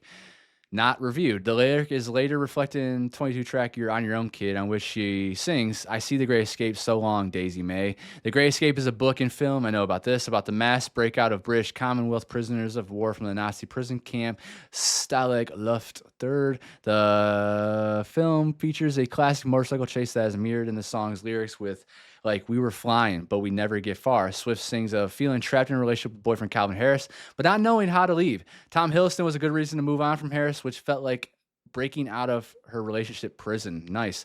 Swift later wrote Fresh Out of the Slammer about the similar theme of leaving a relationship feeling like leaving prison. So, yeah, I think we got enough context here. But put the money in the bag and I stole the keys. This last time, she's not escaping from her past relationship, but from the one she's currently committed to. Being able to put that ex-boyfriend and the drama that came with him in the past and convincing the public into doing the same is the money in the bag she gained from dating the love interest of Getaway Car. In the end, after the crime was over, she was able to make her getaway before they were both punished, like what happened in Bonnie and Clyde's story. Yeah, as we know. So yes, that was another phenomenal song. Probably gonna get added to the Juke Jams with more listens. I really enjoy that production by Jack Antonoff. Obviously, love Taylor's voice and how the lyrics went, and I like how I could see the story in my mind the whole time. She's such a wonderful illustrator of her music. Next track is King of My Heart, track 10. Oh, I didn't save that last one. Just know I meant to save it. As we're reviewing the album, I'll make sure I do. Perfectly fine. I live on my own. I made up my mind. I'm better off being alone. We met a few weeks ago. Now you try on calling me, baby, like trying on clothes. You move to me, I'm your American queen, and you move to me like I'm a Motown bee, and we rule the kingdom inside my room. It's all the boys in their expensive cars, with the Range Rovers and the Jaguars. Never took me quite. Okay, let me start this over again because this is a lot. I'm not crazy about this production. It feels a little clanky, but I will let it. And the flow of her rapping sounds a little clunky, but let's try this again. Perfectly fine. I live on my own. Sometimes you gotta restart. I made up Our brains are only used to 14% of change at a time, y'all. So you go from Windows 11 to the next one that's going to be coming out. You're going to be like, oh my God, this sucks so bad. I hate it. But give it like 2 weeks and you'll be flying through it. Just like your iOSs and your Android updates on your phone or whatever. It's just the way our brains work. Our brains just like, this is too much change. Stop it. Which is why you should have like progressive changes. And it's why I talk about earlier when we talk about fitness, when we talk about losing weight or whatever, a little bit at a time, because your body's going to be like, holy crap, you just took 30 pounds off me. I'm used to being 30 pounds heavier. And now you took it away from me. And I'm used to operating at that. So your brain's going to be like, you're hungry. And that's where you have to fight back harder. So if you do it gradual, then yes. So just a little thing. perfectly fine. I live on my own. I made up my mind.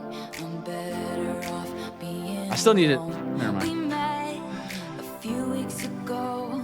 Now you try on calling me, baby, like trying on clothes. You move to me, I'm your American queen, and you move to me like I'm a Motown bee, and we rule the kingdom inside Shout out my Motown. room.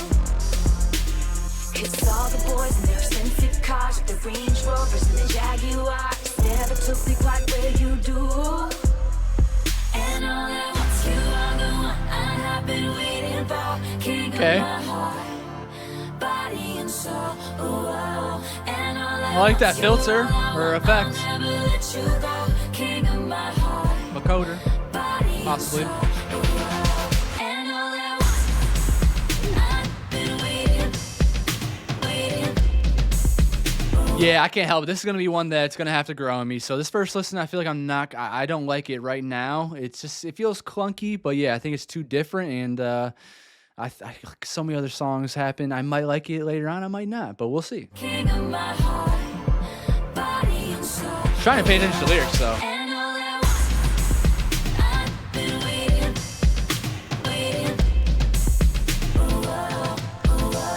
And all at once you are the one I have been waiting. Body and soul. And all at once. Late in the Clever. night, the city's asleep. Your love is a secret. I'm hoping, dreaming, dying to keep. Change my priorities. The taste of your lips is my idea of luxury. Nice. To me, I'm your American queen, and you move to me like I'm a Motown bee, and we rule the kingdom inside my room. Michael. Inside my room. It's all the boys in their expensive cars, with the Range Rovers and the Jaguars. Never took me quite where you do. And all at once you are the one I have been waiting for. King of my heart, body and soul. And all at once you're all I want. I'll never let you go.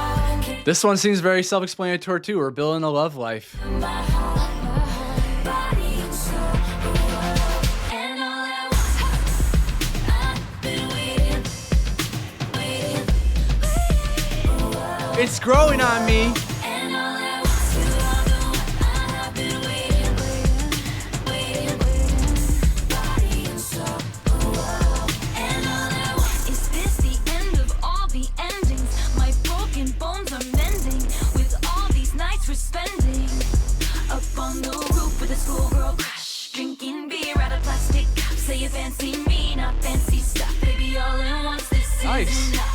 I like that. Okay.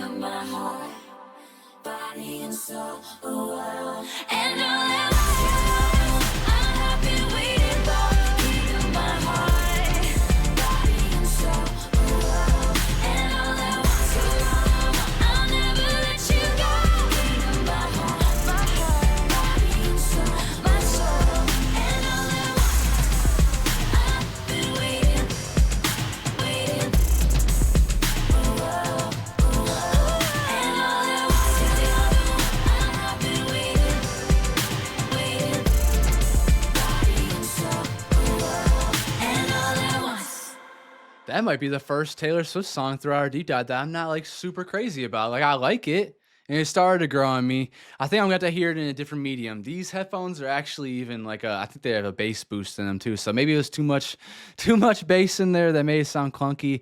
I will give you an update after I listen to it through the AirPods and through the car stereo and whatever. But first listen through, it just sounds like we're building love. It sounds like we're in a happy relationship where we found someone that we really like, that we want to give our body and soul to. And I think that was beautiful. It just sounded like building love. So as we know, this would have been during the Joe time. So I feel like this would have been about building that relationship with Joe. We just got out of the Getaway Car, and now we have the king of her heart. So I would assume it's that person, which we know now through hindsight that they were together for 6 years, and seemed to have a really good relationship through times. But hey, life is all about chapters and ebbs and flows, and I think from what I've taken in, he couldn't handle her completely. So not a dig on him, just the truth. And now we know Travis can handle it all. So I feel like he is the king of her heart now. But at this time, yes, it would have been about him. And yeah, it just felt like a cute love story. And I don't know. The production was okay. Who was that one? That was probably Max Martin and Shellback. Yeah. Yep. So yeah. Okay. We'll see if I like it later on. Not so crazy about it now. Next track, Dancing with Our Hands Tied. Oof. Dancing with Our Hands Tied. What could that mean? Before we even get into that, Dancing with Our Hands Tied. So, dancing with our hands tied. You dance with someone you like. You have your hands tied in something that means that you're usually being forced to, I thought. I loved you in secret. First sight, yeah, we love without reason. Oh, 25 years old. Oh, how were you to know it? My love had been frozen. Deep blue, but you painted me golden. Oh, and you held me close. Oh, how was I to know? Wait, no, Golden wasn't out yet. By hairstyles, I'm being messy. Go back. My love had been frozen. Deep blue, but you painted me golden. Oh, and you held me close. No, it wasn't out yet. Oh, how was I to know? I could have spent forever with your hands in my pockets. Picture of your face in an invisible locket. Yeah. You said there was nothing in the world that could stop it. I had a bad feeling. Come on. And darling, you had turned my bed into a sacred oasis. People started talking, putting us through our paces. I knew there was no one in the world who could take it. I had a Outside bad pressure. feeling. Damn. But we were dancing. Whoa. Dancing with our hands tied, yeah, we were dancing. Like it was the first time, yeah, we were dancing. Dancing with our hands tied, yeah, we were dancing. And I had a bad feeling, but we were dancing. So it sounds like we were dancing out of the spite of like all these things being thrown back at us, right? Dancing with our hands tied, yeah, we were dancing. I know there was no one in the world who could take it. People started talking, putting us through our paces. So yeah, all the outside pressure is what it sounds like to me. Dancing with our hands tied, yeah, we were dancing. And I had a bad feeling, but we were dancing. I loved you in spite of deep fears that the world would divide us. So baby, can we dance? Oh, through an avalanche. Woo! Say That reminds me of New Edition. Can you stand the rain? Can you handle the rain? Can you handle the bad times? Will we be able to dance through the avalanche of, there's going to be a lot of rumors about me. You're going to be hearing a lot of lies. Maybe some of it's truth, but it's going to get mixed up and it's going to be dirty. It's going to be muddied. Are you going to be able to handle that? Can you stand the rain? Terrible. Fears that the world would divide us. Oh, it's out of key. Oh, baby, can we dance? Oh, through an avalanche. And Yep. say that we got Gotta be it. strong. I'm a mess, but I'm the mess that you wanted. Oh, 'cause it's gravity. Oh, keeping you with me. I could have spent forever with your hands in my pockets. Picture of your face in an invisible locket. You said there was nothing in the world that could stop it. I had a bad feeling, but we were dancing. Dancing with our hands tied, yeah, we were dancing. Like it was the first time, yeah, we were dancing. Oh! Dancing with our hands tied, yeah, we were dancing. Knew we had our hands tied, and I had a bad feeling, but we were dancing. Hell yes, this song's Kissed you great. as the lights went out, swaying as the room burned down. I'd hold you as the water rushes in. If I could dance with you again, I'd kiss you as the lights went out, swaying as the room burned down. Wow. I'd hold you as the water rushes in. If I could dance with you again, dancing with our hands tied, yeah, we were dancing. I gotta say, some of this kind of sounds like John Mayer a little bit. Swaying as the room burned down, slow dancing in a burning room, gravity. I don't think that gravity was tied to him, even though that is his most famous song right there. Oh, 'cause it's gravity. Oh, keeping you with me. Gravity. I'm just thinking that it's keeping our 10 toes down and staying present and not being distracted by the outside noise. But yeah, that other part there about dancing with our hands tied, yeah, we were dancing like it was the first time, yeah, we were dancing with hands tied, where to go, I'd kiss you as the light went out, swaying as the room burned down. So yeah, slow dancing in that burning room. It's probably not tied back to him, but you never know. I'll hold you as the water rushes in, if I could dance. I'll hold you as the water rushes in, if I could dance with you again. I kiss you as the lights went out. So it doesn't matter. Going through anything, all the toughest times, all the obstacles, swaying as the room burned down. I'll hold you as the water rushes in. If I could dance with you again, dancing with our hands tied, yeah, we're dancing like it was for the first time. Like it was the first time, yeah, we were dancing. Dancing with our hands tied, yeah, we were dancing.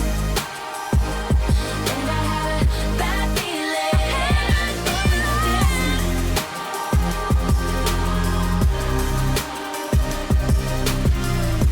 Yeah. Hands tied.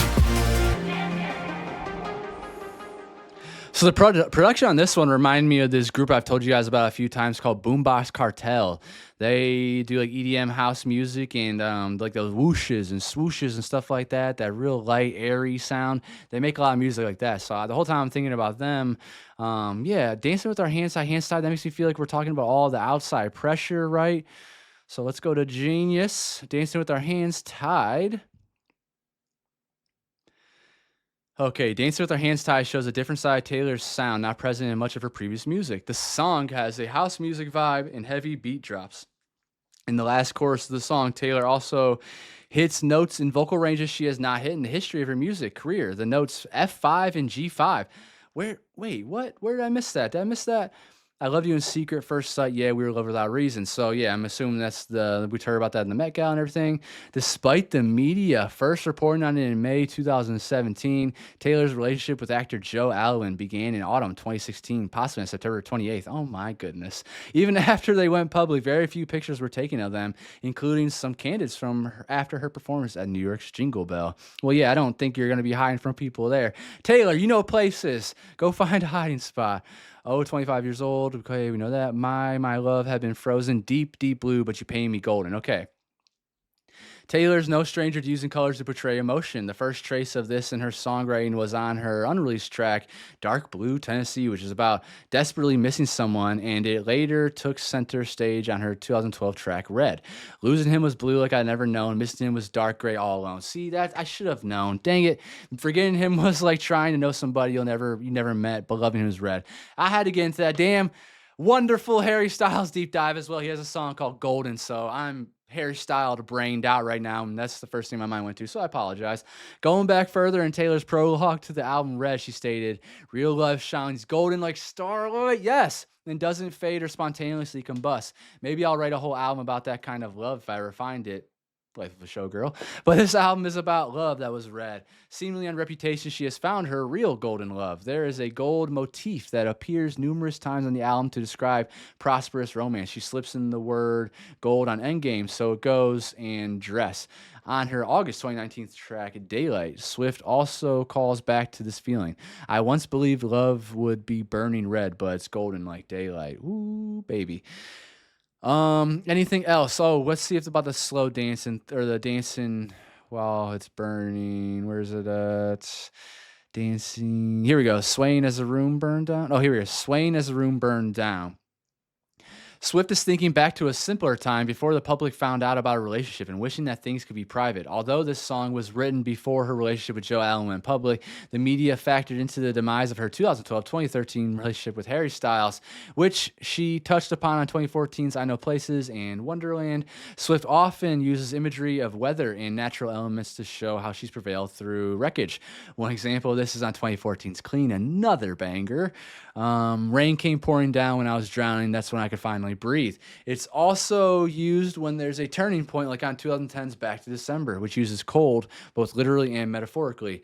And then the cold came, the dark days when fear crept into my mind. Dancing with their hands tied, hands tied. To have one's hands tied is to have no control over the situation. While dancing is supposed to be a liberating form of self-expression, as well as a fun activity for friends and couples, here it represents the inability to keep their relationship away from the public eye. Taylor and her partner had their hands tied and that their relationship would eventually go public. Makes a lot of sense, and there goes all of your control after that. Now that everybody knows about it, now the control goes away, and now you're dancing with your hands tied instead of just being free. Now you got the paparazzi up your butt. You got all these other people coming at you and trying to figure out what's going on, and that comes with it, right? So, oof, the dark side of fame. Next track, Dress. Our secret moments Track 12. in a crowded room. They got no idea about me and you. There is an indentation in the shape of you. Made your mark on me, Ed Sheeran. a golden tattoo. All of this silence and patience, pining in anticipation. My hands are shaking from holding back from you. All of this silence and patience, pining and desperately waiting. Oh, My I love hands it. are shaking from all this. Yeah. Say my name and everything just stops. Woo! I don't want you like a best friend. Go up there. Only brought this dress so you could take it off. Take it off. Hold on.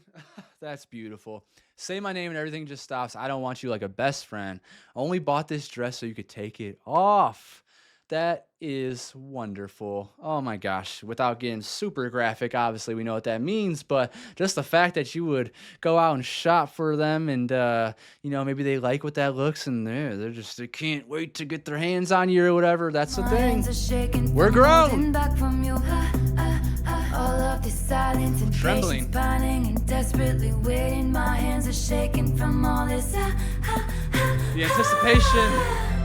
Say my name and everything just stops.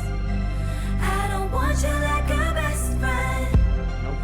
Only brought this dress so you could take it off. Take it off. Carve your name into my bedpost. 'Cause I don't want you like a best friend. Only brought this dress so you could take it off. Take it off. Inescapable. I'm not even gonna try. And if I get burned, at least we were electrified. I'm spilling wine in the bathtub. Yes. You kiss my face and we're both drunk.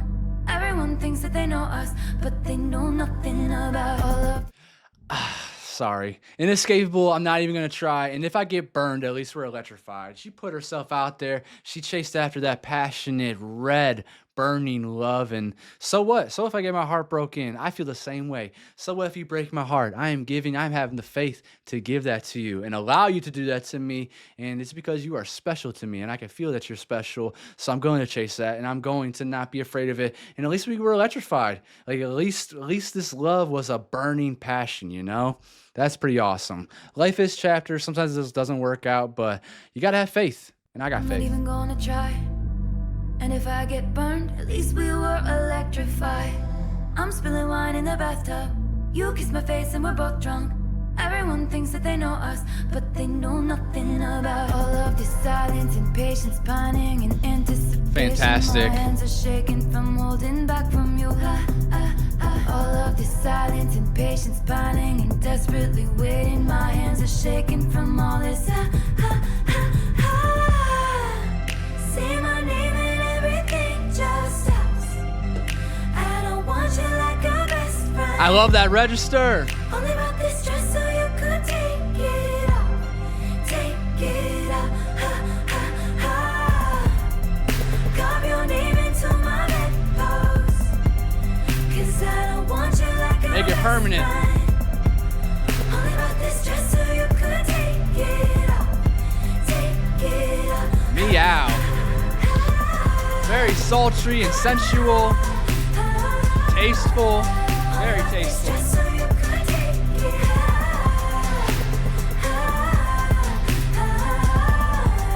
Only about this dress so I feel like this is Jack as well. Flashback when you met me, your buzz cut and my hair bleeds. Even in my worst times, you could see the best of me. Flashback to my mistakes, my rebounds, my earthquakes. I got you. Even in my worst lies, you saw the truth in me. And I woke up just in time. Now I wake up by your side. Aw. My Goosebumps. one and only, my lifeline. I woke up just in time. You hear that? You hear the way the inflection on her voice changed? She got vulnerable there. Sounds like she's trembling a little bit. Even in my worst lies, you saw the truth in me. And I woke up just in time. Now I wake up by your side.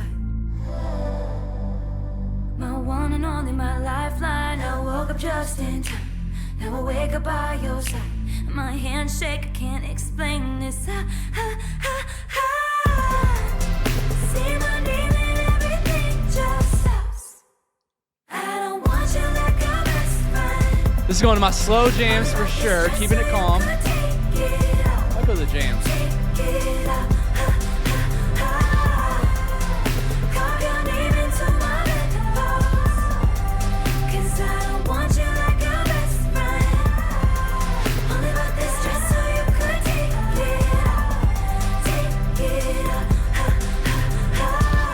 There is an indentation in the shape of you. Only about this dress so you could take it off. What does that mean? There's an indentation in the shape of you. Like the indentation that I fit perfectly? I'm going to have to see the context on that. There is an indentation in the shape of you. Only about this dress so you could take it off. You made your mark on me, golden tattoo. Only about this dress so you could Beautiful. take it off. That song was absolutely gorgeous and loving. Oh my goodness. I think I'm going to be playing that for someone that I like one day. I added it to my Keeping It Calm playlist and I liked it as well. That might end up going to my Juke Jams one day too. Need a little bit of context here. That was Jack Antonoff too. Nice. Lyrics. So, Dress is one of Taylor's most sexually charged songs on Reputation, and it details Taylor's wants and lusts of another lover. Have you guys noticed, though, that her, like, sexual songs are very tasteful? They're not, like, super graphic or anything like that, and I know that's because she is cognizant. She's aware that she has younger fans as well, too, just like Harry changing up that one lyric on, was it Sign of the Times, I believe? As the name implies, many of the sexual references throughout the song pertain to dresses, and the main hook of the song is something Swift herself admitted feeling really proud of. Taylor has a history of fascination with dresses dating back to her country music roots, from when she first stepped foot into the music industry. Yes, that's for sure. We've seen that. The song is most likely about Swift's boyfriend at the time it was written, the British actor Joe Alwyn, who is also rumored to be Taylor's muse for many of other songs, especially throughout her 2017 and 2019 albums, Reputation and Lover, respectively. The couple days from 2016 until 2023, and Dress seems to be detailing Swift's point of view from the beginning of the relationship. The bridge, especially, is full with references to when and how they first met. Our secret moments in a crowded room. That's the Met Gala. Okay, there's an indentation in the shape of you. Ooh, I was right. Ed Sheeran. I'm in love with your body. I don't know if that's the right song. Swift may have taken inspiration from Ed Sheeran's song Shape of You, which is about admiring a lover's inner and outer beauty. I'm in love with the shape of you. We push and pull like a magnet do. Swift and Sheeran have collaborated on some of Swift's tracks throughout her career. 2012's Everything Has Changed, Banger, Certified Banger, Juke Jams, Endgame from 2017 Endgame, and 2021's Run. So this could be a subtle, wow, there's a song. Wait, I know that. A subtle nod to their musical partnership. However, if there's an indentation in the shape of Swift's lover, their body isn't as admired as it is on Shape of You. Instead of admiring the body, Swift is noticing and honoring the imperfections. Her lover's imperfections are what makes this person beautiful to her. Yes. Swift also shares a similar lyric later in the career on 2019's Cruel Summer. And it's new, the shape of your body, it's blue, the feeling I've got, and it's, oh, whoa, it's a cruel summer.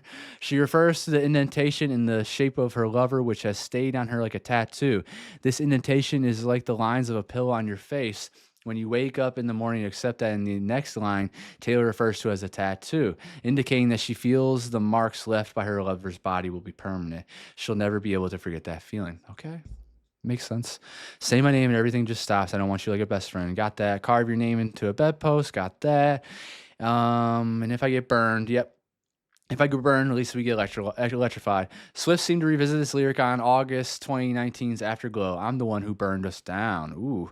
I'm spilling wine in the bathtub. You kissed my face and we're both drunk. As part of Swift's reinvention, this song is not only overtly sexual, but also includes this alcohol reference with a romantic, sensual image. Gorgeous. Another love song on Reputation was the first time she ever explicitly referenced consuming alcohol. Is that true? Taylor also appeared in the bathtub in the videos for Look What You Made Me Do and Back to December, the latter being a prime example of the younger, innocent Taylor. Okay. So, flashback when you met me, yeah, buzz cut and hair bleach, that's pretty easy. My rebounds, my earthquakes. Taylor's boyfriend, as the song's released, Joe Alwyn, in support of her endeavors, takes center stage on several Reputation songs. Call It What You Want, on which she sings, All My Flowers Grew Back as Thorns, Windows Boarded Up After the Storm. He built a fire just to keep me warm. Oh, Taylor expresses how important to her this support on Delicate. My reputation's never been worse, so you must like me for me. Yeah, I've really enjoyed that. The mention of rebounds is likely alluding to her fling with British actor Tom Hiddleston, which she detailed in Getaway Car. So, yep. That was a really, really, really good song, y'all. Another one that I saved. I think we are on track number 13. There's only a few things left, or a few songs left. Let's get into it. Next one. That's why we can. Nice. So nice throwing big parties, jumping to the pool from the balcony. Everyone's swimming in a champagne sea. Feels a little more sassy. No rules when you show up here. Bass beat rattling the chandelier. Feeling so Gatsby for that whole year. All right, so the Great Gatsby. Gatsby is the new money man that comes into town, and right? No. Gatsby is the old money across the bay. No, oh my gosh, I'm forgetting the story. What's his name? Nick, whatever, lives in the house next to Gatsby's house. Gatsby is the new money. Gatsby and Nick become friends. They go to the parties together. It kind of like corrupts Nick, if that's his name, if I remember right. And then across the lake is the old money people. So I'm going to think of that as a theme. Let's go back to start. It was so nice throwing big parties, jumping to the pool from the balcony. Everyone's swimming in a champagne sea. Wow. And there are no rules when you show Luxury. up here. Bass beat rattling the chandelier. Feeling so Gatsby. So yeah, Gatsby parties. Wild. Why'd you have to rain on my parade? Damn. I'm shaking my head and locking the gates. This is why we can't have nice things, darling. Because you break them, I had to take them away. This is why we can't have nice things. Whoa. Did you think I wouldn't hear all the things you said about me? This is why we can't have nice things. It was so nice What? being friends again. There I was giving you a second chance, but you stabbed me in the back while shaking my hand. Okay, so we're talking about fake friends here, and I would have to assume this is about Kim and Kanye West again, because as we've heard, they said they made like a deal behind closed doors, and then they lied. Kanye laughed about it. Kim laughed in her face about it, made a tweet calling her a snake and everything. Protect your peace, y'all. There's a lot of fake people out here. Because you break them, I had to take them away. This is why we can't have nice things, Did you think I wouldn't hear all the things you said about me? This is why we can't have nice things. It was so nice being friends again. There I was giving you a second chance. That's but you stabbed Kanye. me in the back while shaking my hand. And therein lies the issue. Friends don't try to trick you, get you on the phone and mind twist you. They don't. And so I took an axe to amend it. But I'm not the only friend you've lost lately. Ooh. If only you weren't so shady. I'm liking this. This is why we can't have nice things, darling. Because you break them, I had to take them away. This is why we can't have nice things, Love the backgrounds. Did you think I wouldn't hear all the things you said about me? This is why we can't have. Here's a toast to my real friends. Yeah. They don't care about that he said, she said. And here's to my baby. He ain't reading what they call me lately. And here's to my mama. Had to listen to Andrea. all this drama. And here's to you, 'cause forgiveness is a nice thing to do. I can't even say it with a straight face. This is why we can't have nice things, darling. Yes, Taylor, protect your peace. Some people do not deserve an apology. Sometimes you'll be vindicated in the things you say, because some people are garbage, and some people will throw garbage at your way and defame you and slander you, and you'll just have to rise above it, and hopefully the people that know you, know your soul deep down, support you and pick you up. Holy shit. Yeah, man. If it hasn't been clear enough, fuck Kanye West. He's an absolute disgusting Nazi. Kim Kardashian, not a good person in her soul either. Who knows if she's changed since this time. I have not cared at all about her or their family. They're annoying to me. I'm not going to apologize for that, and I'm not going to apologize to bad people either. I can't even say with a straight face. That was great. There was something else in here that I wanted. Here's to a toast to my real friends. This is why we can't have nice things. Sometimes it does only take one person to ruin everything, right? That's a lot of laws are in place because one person ruins something. A lot of your favorite establishments change something that you were used to because someone had to ruin it. There's just party poopers, right? There's just a lot of bad people. This is why we can't have nice things. Did you think I wouldn't hear all the things you said about me? This is why we can't have. Here's a toast to my real friends. They Love don't it. care about that he said, she said. And here's to my baby. He ain't reading what they call me lately. And here's to my mama. Had to listen to all this drama. And here's to you. That sucks. 'Cause forgiveness is a nice thing to do. I can't even say it with That a laugh straight is face. maniacal. Can't have nice things, darling. Because you break them, I had to take them away. This is why we can't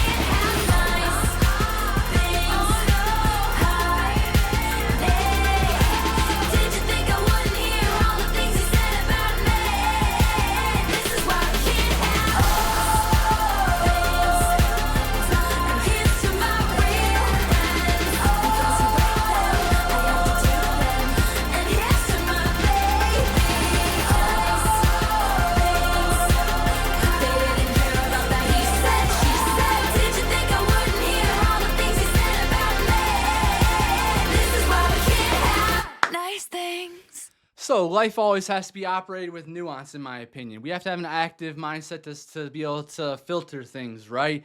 Some people do not deserve apologies, and some people should be laughed in their face like Taylor's doing here. There's nuance to things. Some people they take and take and take, or they show their true character too much, where it's like, you know what, no more, Mr. Nice Guy, whatever it may be. Just like protect your peace at all costs, whatever you can do. And yeah, that just felt like she's talking about Kim and Kanye there again, because they're the ones that are being deceitful.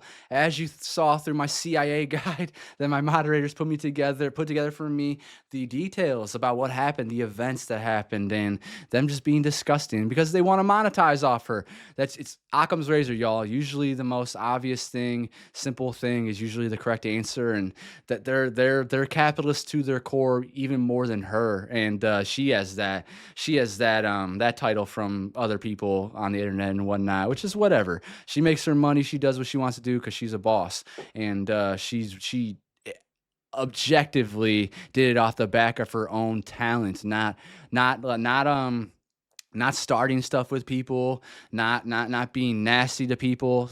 Guys, we know her character, we know her heart, and that's why, you know, some things with like Bruno Mars that happened recently where he liked something, we do have to be careful of spreading like misinformation, because from what I've researched, it looks like that was like a fake account, and people, you gotta understand there's Photoshop out there and stuff.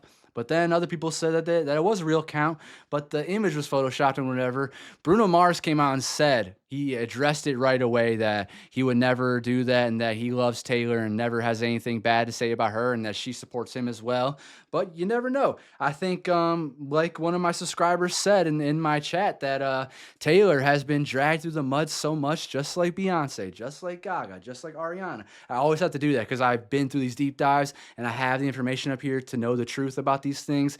Every single one of them has been dragged through the mud by some terrible people, and for not even doing anything, just for existing, just for sharing their art. And a lot of time it's because of the charts and stuff, which I hate. That's the worst conversation, and it is ruining the conversation in music. So much is about chart success and whatever, and when there's so much substance to their lyrics and to their music. So I think some people are just focusing on the wrong thing, and some people just cling to things, and they need to be a part of something, and so that's what they do, because it's low hanging fruit, and it's very low IQ to talk about that stuff. But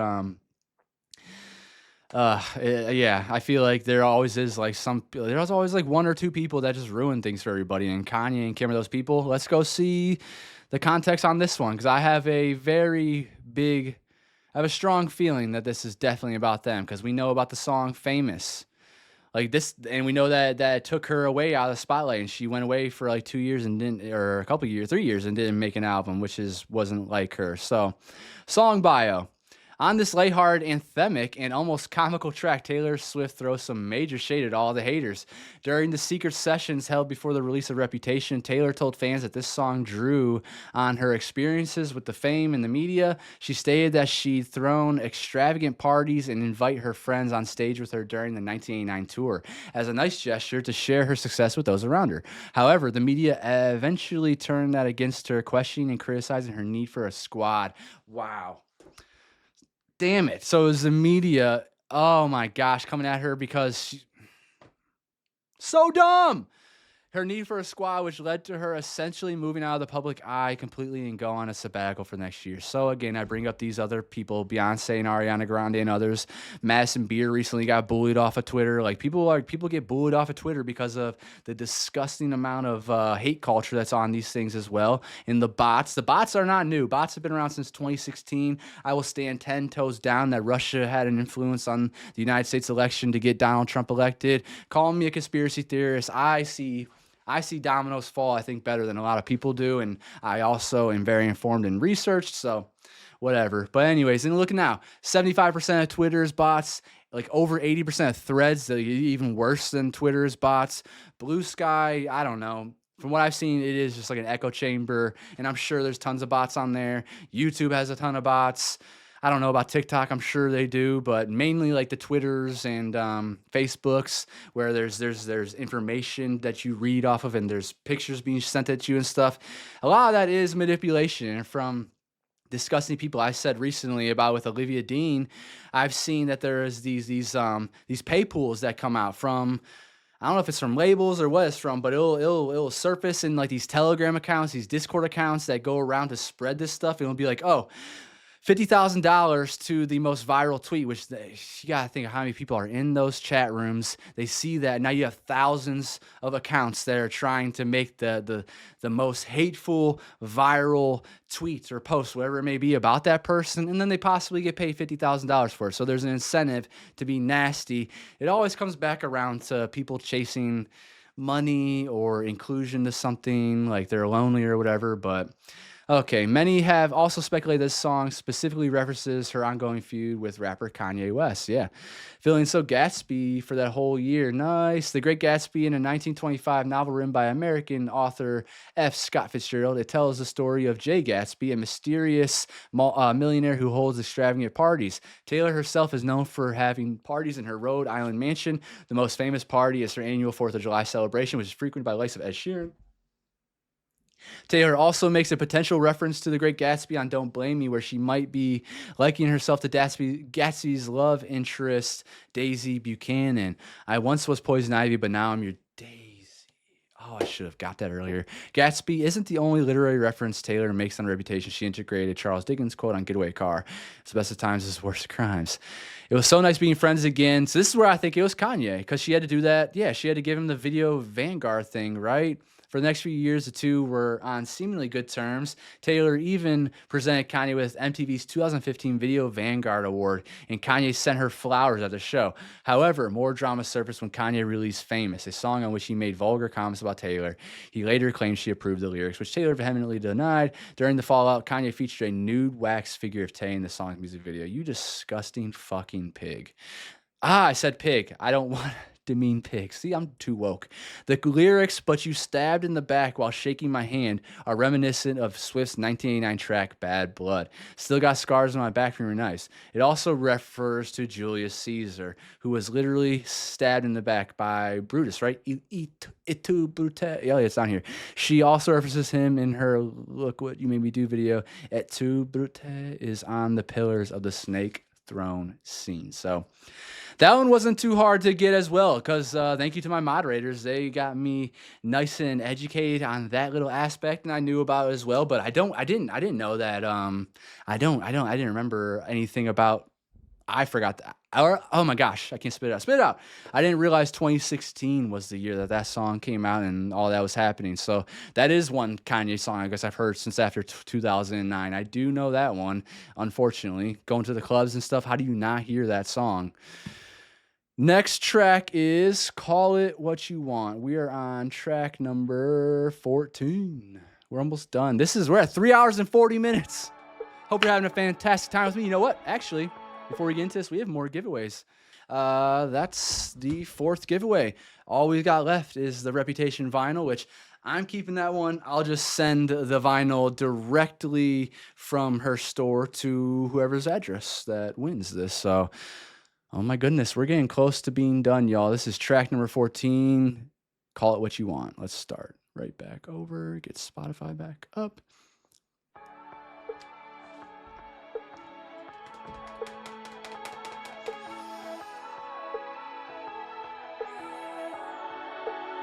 Drink. My castle crumbled overnight. I brought a knife to a gunfight. Oh no. They took the crown, but it's alright.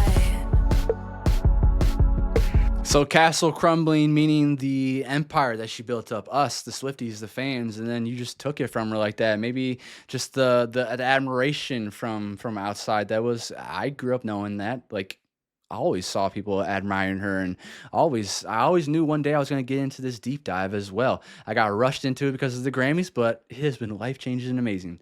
Let's get back into your castle. My castle crumbled overnight. I brought a knife to a gunfight. Bad idea. They took the crown, but it's alright. All the liars are calling me one. Nobody's heard from me for months. I'm doing better than I ever was. 'Cause my baby's fit like a daydream, walking with his head down. I'm the one he's walking to.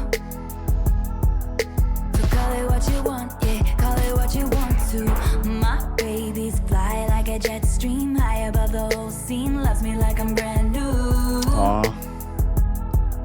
So call it what you want, yeah, call it what you want to. All my flowers grew back as thorns.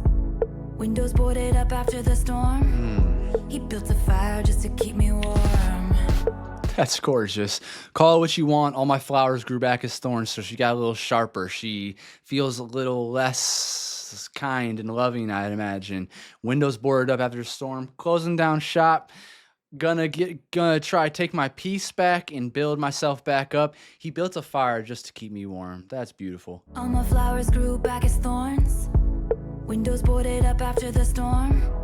He built a fire just to keep me warm. All the drama queens taking swings. All the jokers dressing up as kings. They fade to nothing when I look at him. And I know I make the same mistakes every time. Bridges burn, I never learn. At least I did one thing right. I did one thing right. You done a lot right. You done a lot right. I'm laughing with my love, I'm making forts undercovers, trust him like a brother, yeah, you know I did one thing right. Starry eyes sparking up my darkest night. My baby's fit like a daydream, walking Wow. with his head down, I'm the one he's walking to. Feels so peaceful. So call it what you want, yeah, call it what you want to. My baby's fly like a jet stream, high above the whole scene, loves me like I'm brand new.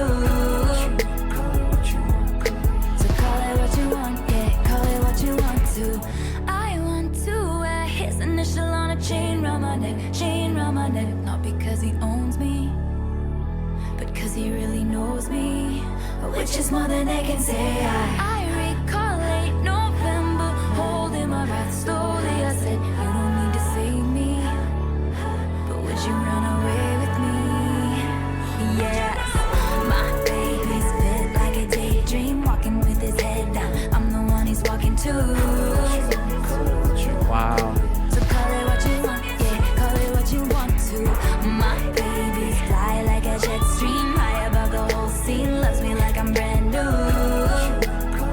Isn't that what everyone's looking for right there? Everyone wants to feel that love. Everyone wants to feel like fully loved right there. You trust me. I trust you like a brother.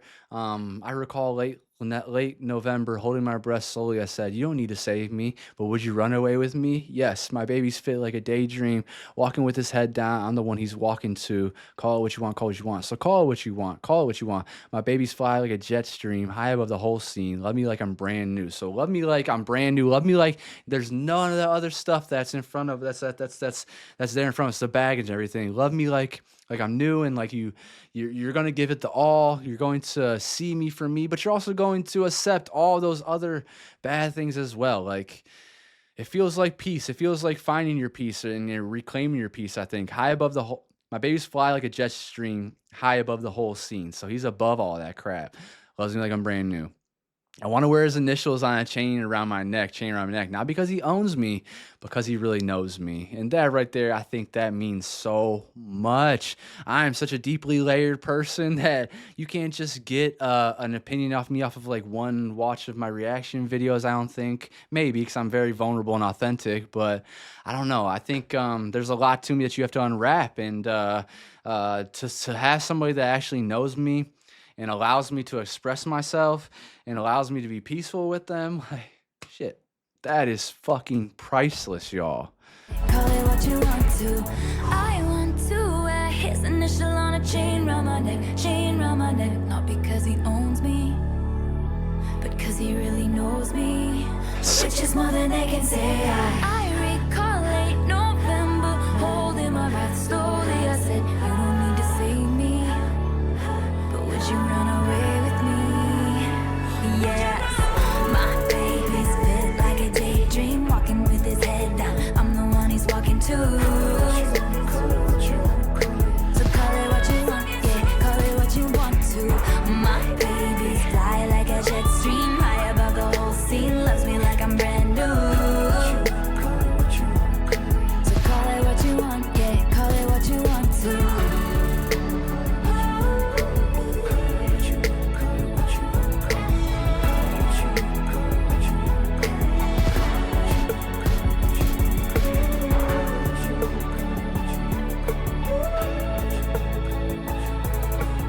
feel like, Call it what you want, yeah, call it what you want. oh, sorry. I wasn't like intentionally holding back the tears, but you know, you got that feeling in your stomach, and if you say something, this happened to me the other day talking to my grandpa, just talking about stuff and couldn't get it out. But oh, that got me. I feel like she's found peace here. I feel like this person, most likely Joe, has wrapped her up in his love, is protecting her, talking about making a fire for her, boarding up the windows to keep, all the pressure of the outside world that's coming at her and trying to tear down her castles. Her castle's crumbling, but this person's there to help build her up and be there for her and hold her and love her for everything. And they trust her like her brother, like a family member. We are supposed to be able to trust our family members, and we don't all have that. I certainly don't. I have some, but it's a beautiful love song. I saved it. I also put it in my keeping it calm, and it just feels very serene. It feels very peaceful, like being in peace with somebody. And call it what you want to. Call it what you want. Let's see what the lyrics were saying on this one. Let's see what the bio says. Call It What You Want was first announced on social media on November 2nd, 2017, which was coincidentally the 13th anniversary of Taylor meeting the man who signed her to Big Machine Records, Scott Borchetta. After the song was announced, many fans were quick to point out lyric parallels between the bridge of this track and her 2008 hit Love Story, on which Taylor daydreams about running away with her boyfriend. In 2019, Taylor reflected on songs like Call It What You Want from her album Reputation as ones that told the true love story of her relationship. In her September 2019 interview with Rolling Stone, she tells us that it's about her newly quiet, cozy world that was happening on her own terms for the first time. So that is absolutely adorable. My castle crumbled overnight. I brought a knife to a gunfight. They took the crown, but it's all right. These three lines, which might refer to the notorious, famous for Kanye, I don't like your Kingdom Keys, you said the gun was mine, isn't it cool, no, I don't like you. This could also be linked to the castle she mentioned on her 2014 track, New Romantics, because baby, I could build a castle out of all the bricks they threw at me, yes. Interestingly, Castles Crumbling is an unreleased Taylor song that no one outside of her label has heard. It's thought to have been a reject from her 2010 record, Speak Now. There is an oblique connection between these lines and the chessboard depicted in the lyric video for that Don't Like Me Your in this configuration. The capture of the White Rock, my castle crumbled overnight, would allow black to force a checkmate. They took the crown, but it's all right. So that one again seemed pretty I think that was pretty easy to break down as well, because we knew about all the crap that's going on with people throwing shade at her and just being nasty for in my opinion no reason. I think they were using her fame, Kanye, that she built on her own with the fans, and you guys tried to steal that from her. You did steal it from her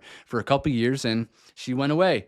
She built herself back up. She had a great relationship and was living in that peace with them, and they had her back. So it was really beautiful. We're getting into the last track called New Year's Day.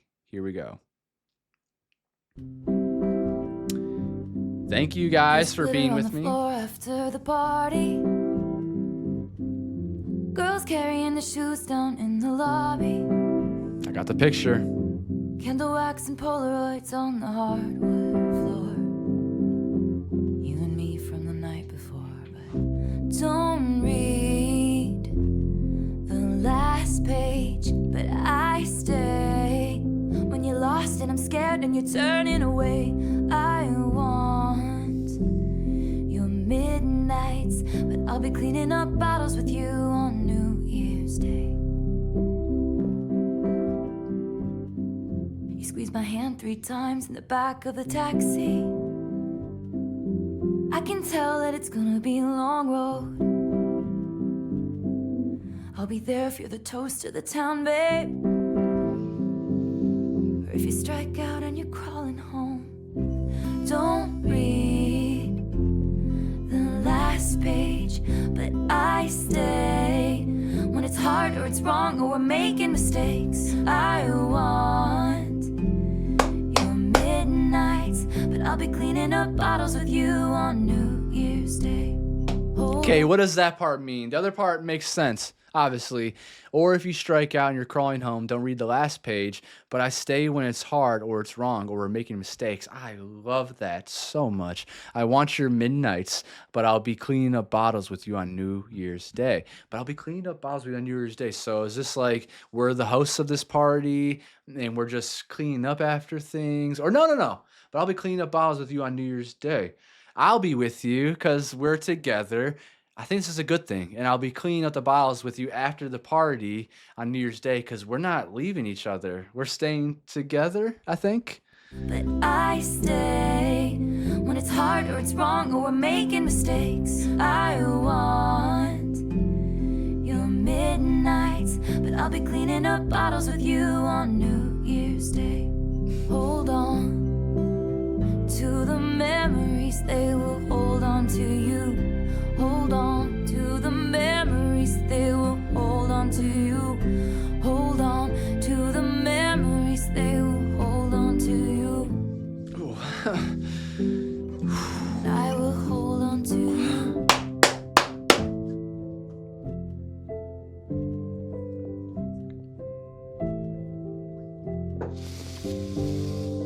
Please don't ever become a stranger whose laugh I could recognize anywhere. Please don't ever become a stranger whose laugh I could recognize anywhere. Oh my gosh, this is destroying my heart. After the party, girls carrying the shoes down in the lobby. There's this contrast, that pianos always give me. There's a reflection. We are reflecting on something. And obviously we're talking about this time. Please don't ever become a stranger whose laugh I could recognize anywhere. Please don't ever become a stranger whose laugh I couldn't recognize anywhere. There's glitter on the floor after the after party, girls carrying the shoes. But they will hold on to the memories. They will hold on to the memories. They will hold on to, and I will hold on to. So I feel like we're talking about everlasting love here. There's glitter on the floor after the party. Girls carrying the shoes down in the lobby. Candle wax and Polaroids on the hardwood. Oh, my heart is heavy. You and me forevermore. Don't read It's beautiful. the last page, but I stay when it's hard or it's wrong or we're making mistakes. I want your midnights, but I'll be cleaning up bottles with you on New Year's Day. Hold on to the memories, they will hold on to you. Hold on to the memories, they will hold on to you. Hold on to the memories, they will hold on to you. I will hold on to you. It's precious. To the memories, become a stranger to you. Laugh. Hold on to the memories, recognize anywhere. Please hold on to the memories, become a stranger to you. Laugh. I could recognize. I will hold on to you. I think we all want that again. Just someone that like really accepts us for who we are. And like doesn't just give up after a few arguments or something, you know. Relationships are not perfect. You're going to get into arguments with some people, but today in 2026, you do one thing wrong, you're done. It seems like there's no patience, and it makes you feel anxious. I'm sure a lot of people feel that way. We are in this time where like everything is like a supermarket. You can just go pick who you want to be with off of these apps, and everything is so cold. But this song right here is warm and loving and like patient and kind and pure. It's beautiful. Like this is what I want. I want patience. I want fluidity. I want someone that's with me that can go through the days and not just be like impulsive and cut things off and it'd be done. That's just, I feel like that is so 2026 coded, and not just this year, but the past like what 10 years or so has been that way. So my goodness, man, that hit me like a ton of bricks. I want this so deeply, so badly, and I want to be this for somebody else. I want to be that person that goes with you and goes through life and navigates life and understands you on your hardest days and understands you on your best days. I think that is the sign of a fantastic relationship. I've seen it with my own eyes. The two couples that I've seen real love, my grandparents and my aunt and uncle, those two couples for sure work through so many things. You see them fight sometimes or whatever, but then it's like nothing happened and they love each other so much and you work it out and you make it through, and it's strength, it's patience, it's kindness, it's empathy and compassion. What an absolute gorgeous, gorgeous, gorgeous song. I need to go back a little bit.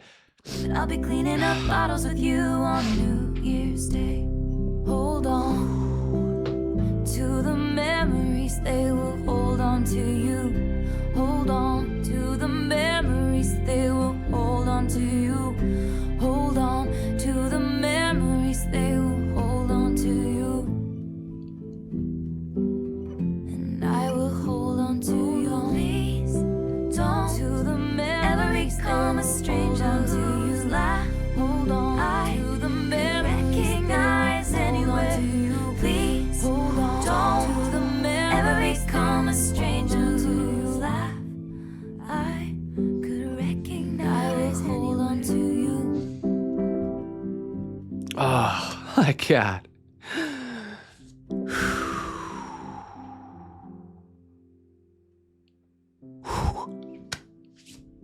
Damn, life is hard, man. It is nice to have a partner beside you that will be there for you and has your back. It feels beautiful. So yeah, that hit me like a ton of freaking bricks, man. The last track on the album, of course, Taylor, have to get me crying. Let me take off my headphones and let's go. Oh my gosh, let's go get some context for this, for the last track. Okay, Genius is going to take a second. This is called New Year's Day. Man. Okay, here we go. The closing track on Reputation uses a New Year's party as a metaphor to discuss holding on to people and memories from both good and bad times. Taylor recognized that when the parties in her life are over and the new year begins, such memories are all she will have left to hold on to and learn from. She relates a lasting love to someone who shares a midnight kiss with you on New Year's, but who still stays with you the next morning after that. That's what I thought, okay. And begins the new year together with you. Musically, the song is reminiscent of Taylor's older tracks with sparse production and simply guitar and piano as backing, contrasting many prior songs on the album where Taylor takes shots at various people. She creates a more mature image here, thankful for her past and ready to clean up and move on in the future. So yeah, that at first I wasn't sure what that meant. I wasn't sure what the picking up bottles like was. That means that the magic's over, it's over. But then I was like, wait, no, if someone's picking up the bottles with you on New Year's Day, that means they're staying with you and they're gonna work through with you and we're going to start anew. Holy moly, that was so beautiful. You squeeze my hand 3 times in the back of a taxi. Squeezing someone's hand 3 times is usually interpreted as saying, I love you. I did not know that. Or at least as an attempt to subtly show them you care. Long Road describes both the literal road and the course of their relationship. In November 2017, Swift performed this song on The Tonight Show with Jimmy Fallon. And after his mother, Gloria, passed away. In his monologue, Jimmy mentioned how his mother would squeeze. Oh my God. She would squeeze his hand 3 times to say, I love you. Although this lyric was not intended to be related to Jimmy, it was a rather sweet coincidence and he was moved by the song. A producer tweeted about the coincidence after the show saying, oh, it's gone. It's not found. Okay, we'll probably figure that out later. You guys will have a comment or something because we're already 4 hours and 1 minute in. It might be down to 3 hours after I edit whatever's out. YouTube certainly will not be at 4 hours. So Shout out to Patreon. Thank you guys for allowing me to take my time, express myself, talk about real things, talk about light things, talk about everything. And you guys allow that here on the platform. YouTube, which, yeah, I love YouTube, and that's where I got my start at and everything. But the attention span over there, it doesn't allow you to really break down the songs. All they say is fucking play the song and stop pausing it, dude. And that weighs on you. You hear that, even though you know you're a reaction channel, you know you're trying to break things down, it still weighs on you because I am a human, and that doesn't happen here in Patreon. You guys love this stuff, so thank you so much for supporting this channel. Thank you for supporting me. Thank you for supporting this wonderful, absolutely amazing artist in Taylor Swift. Like, this has been life-changing getting into her music. Like, I'm not kidding when I say I feel smarter. I feel like a better person. I feel like a deeper person. And yeah, that's a lot because of her. So I am blown away, guys. As you see, Getaway Car was supposed to be saved. I saved every song except for King of My Heart. For some reason, I think I have to allow that to resonate with me a little more. But every song was saved. Some were saved to the Juke Jams. Some were saved to the Keeping It Calm playlist. But yeah, Reputation, absolute banger of an album. That was crazy. I'm surprised only like 2 songs got me crying, especially with all the subjects, with the topics that we have, with fighting back against people, with standing up for yourself and claiming your own peace, and meeting someone that loves you for being you and who protects you. That is so important, y'all. I know, unintimate love or unintimate relationships can be fun sometimes. You're friends with a benefit, your notions attached, whatever, but it's not for a long time. And love, and even sex through love is 10 million times better, in my opinion. Maybe you're different than me. I feel a lot of things. I feel deeply with my heart. I'm a very passionate, loving, full spectrum, dynamic person, and yeah, her music speaks to me so deeply. We technically only have one album left after this, which is Lover. And I'm not gonna rush this. I'm not gonna rush this era at all. There is a lot, y'all, on this document for us. Let's see if I can go back to that and pull that up for y'all right here. As you see, we got a lot. We got some Zayn. We got music videos. We got live performances, making the songs, but that's not it. I will show you another document that I have, which is crazy. Like, sometimes I just don't feel like I deserve my moderation. They are so good to me. Here we go. Docs right here. Taylor extras. Here we go. Look at this, y'all. There is so much. Taylor extras, additional videos, and community requests for Isabella. Look at this. We have a Fearless era. All of this. We have a Speak Now. All of this. Look at it. It's even color coded for me. We have a Red era. We have a 1989 era. And then the Reputation era is getting built out just as we're talking. I just saw a message on my Discord from Isabella. Thank you, Jake. Thank you, Larissa. Thank you, Isabella, so much. I am so grateful for you guys. And I'm pretty sure there's even another document in there too. 1 second. I'm not sure if that has already been combined or whatnot, but it is, yeah. Right here. Look at this. More Taylor extras, live performances, era surprise song performances, interview speeches, fun videos, behind the scenes. And then also, I think we're gonna make another document with, like, she's done over 100 era tour mashups, so why not get into those at some point too? Now we have to do the giveaway for the vinyl, which I didn't really look inside of it for you guys, but as you see, some beautiful art. I am blown away by this album, y'all. I need your help still, though. Please let me know. Interpretations, break it down. Tell me what things that I said wrong, if I'm being goofy at all for some of this stuff. I don't know what my favorite song is yet off of this. I mean, I had a very visceral, very real reaction to New Year's Day. Obviously, you saw there. I think Dress was very, very, very sensual and sexy. Getaway Car was a lot different. These up here, Delicate was amazing. I think Delicate for right now, and it's song number 5. I think Delicate might be my favorite song, or Don't Blame Me was awesome too. It's gonna take a few more listens to actually tell you what my favorite track was on this album, but phenomenal. Please let me know your favorite track in the comments. Please let me know more about this album.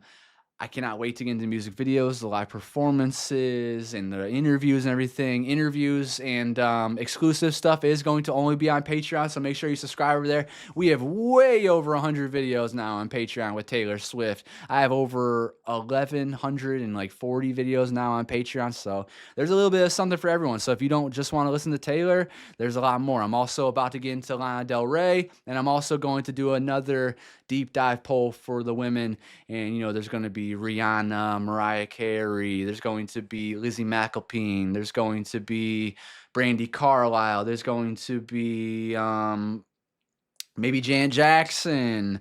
We're gonna figure it out. I'm gonna go through some of your guys' comments as well and see what other artists. I have Sabrina Carpenter also on the way, Demi on the way. Guys, we are very busy. More Ariana. So I hope you're enjoying the channel. Thank you so much for being here with me and supporting this channel. I feel like I'm forgetting to do something, but I think we're going to leave it this. I was thinking about playing Thank You, Amy at the end, but we'll leave that out. I think I already said enough about Kim and Kanye and gave them enough attention, even though they're way more popular than me, but whatever. Denounce bad people. Be smart out there. Use your head. Have some discernment. And, try to understand when people are trying to tear you down. Try to understand, and myself, I have to do better this as well, of ignoring the dirty people of the world, ignoring the haters, ignoring the nasty people, because there's a lot of them out there. And we just got to be better about that. We got to be better about where we put our energy at. And some of these songs on this album, she also put in there that are just so intelligent, so self-aware, hyper-aware, and that's why I am hyper-aware, and I feel and I see everything, and I'm a very complex human like Taylor Swift and like you guys, like y'all. So again, thank you for being here. I love you very much, and I can't wait for you guys to see this, and hope you enjoy it. Have a fantastic day. Please let me know everything in the comments. Do all that. Subscribe to the channel. Check out the Patreon. I love you guys very much, and I'll see you next time.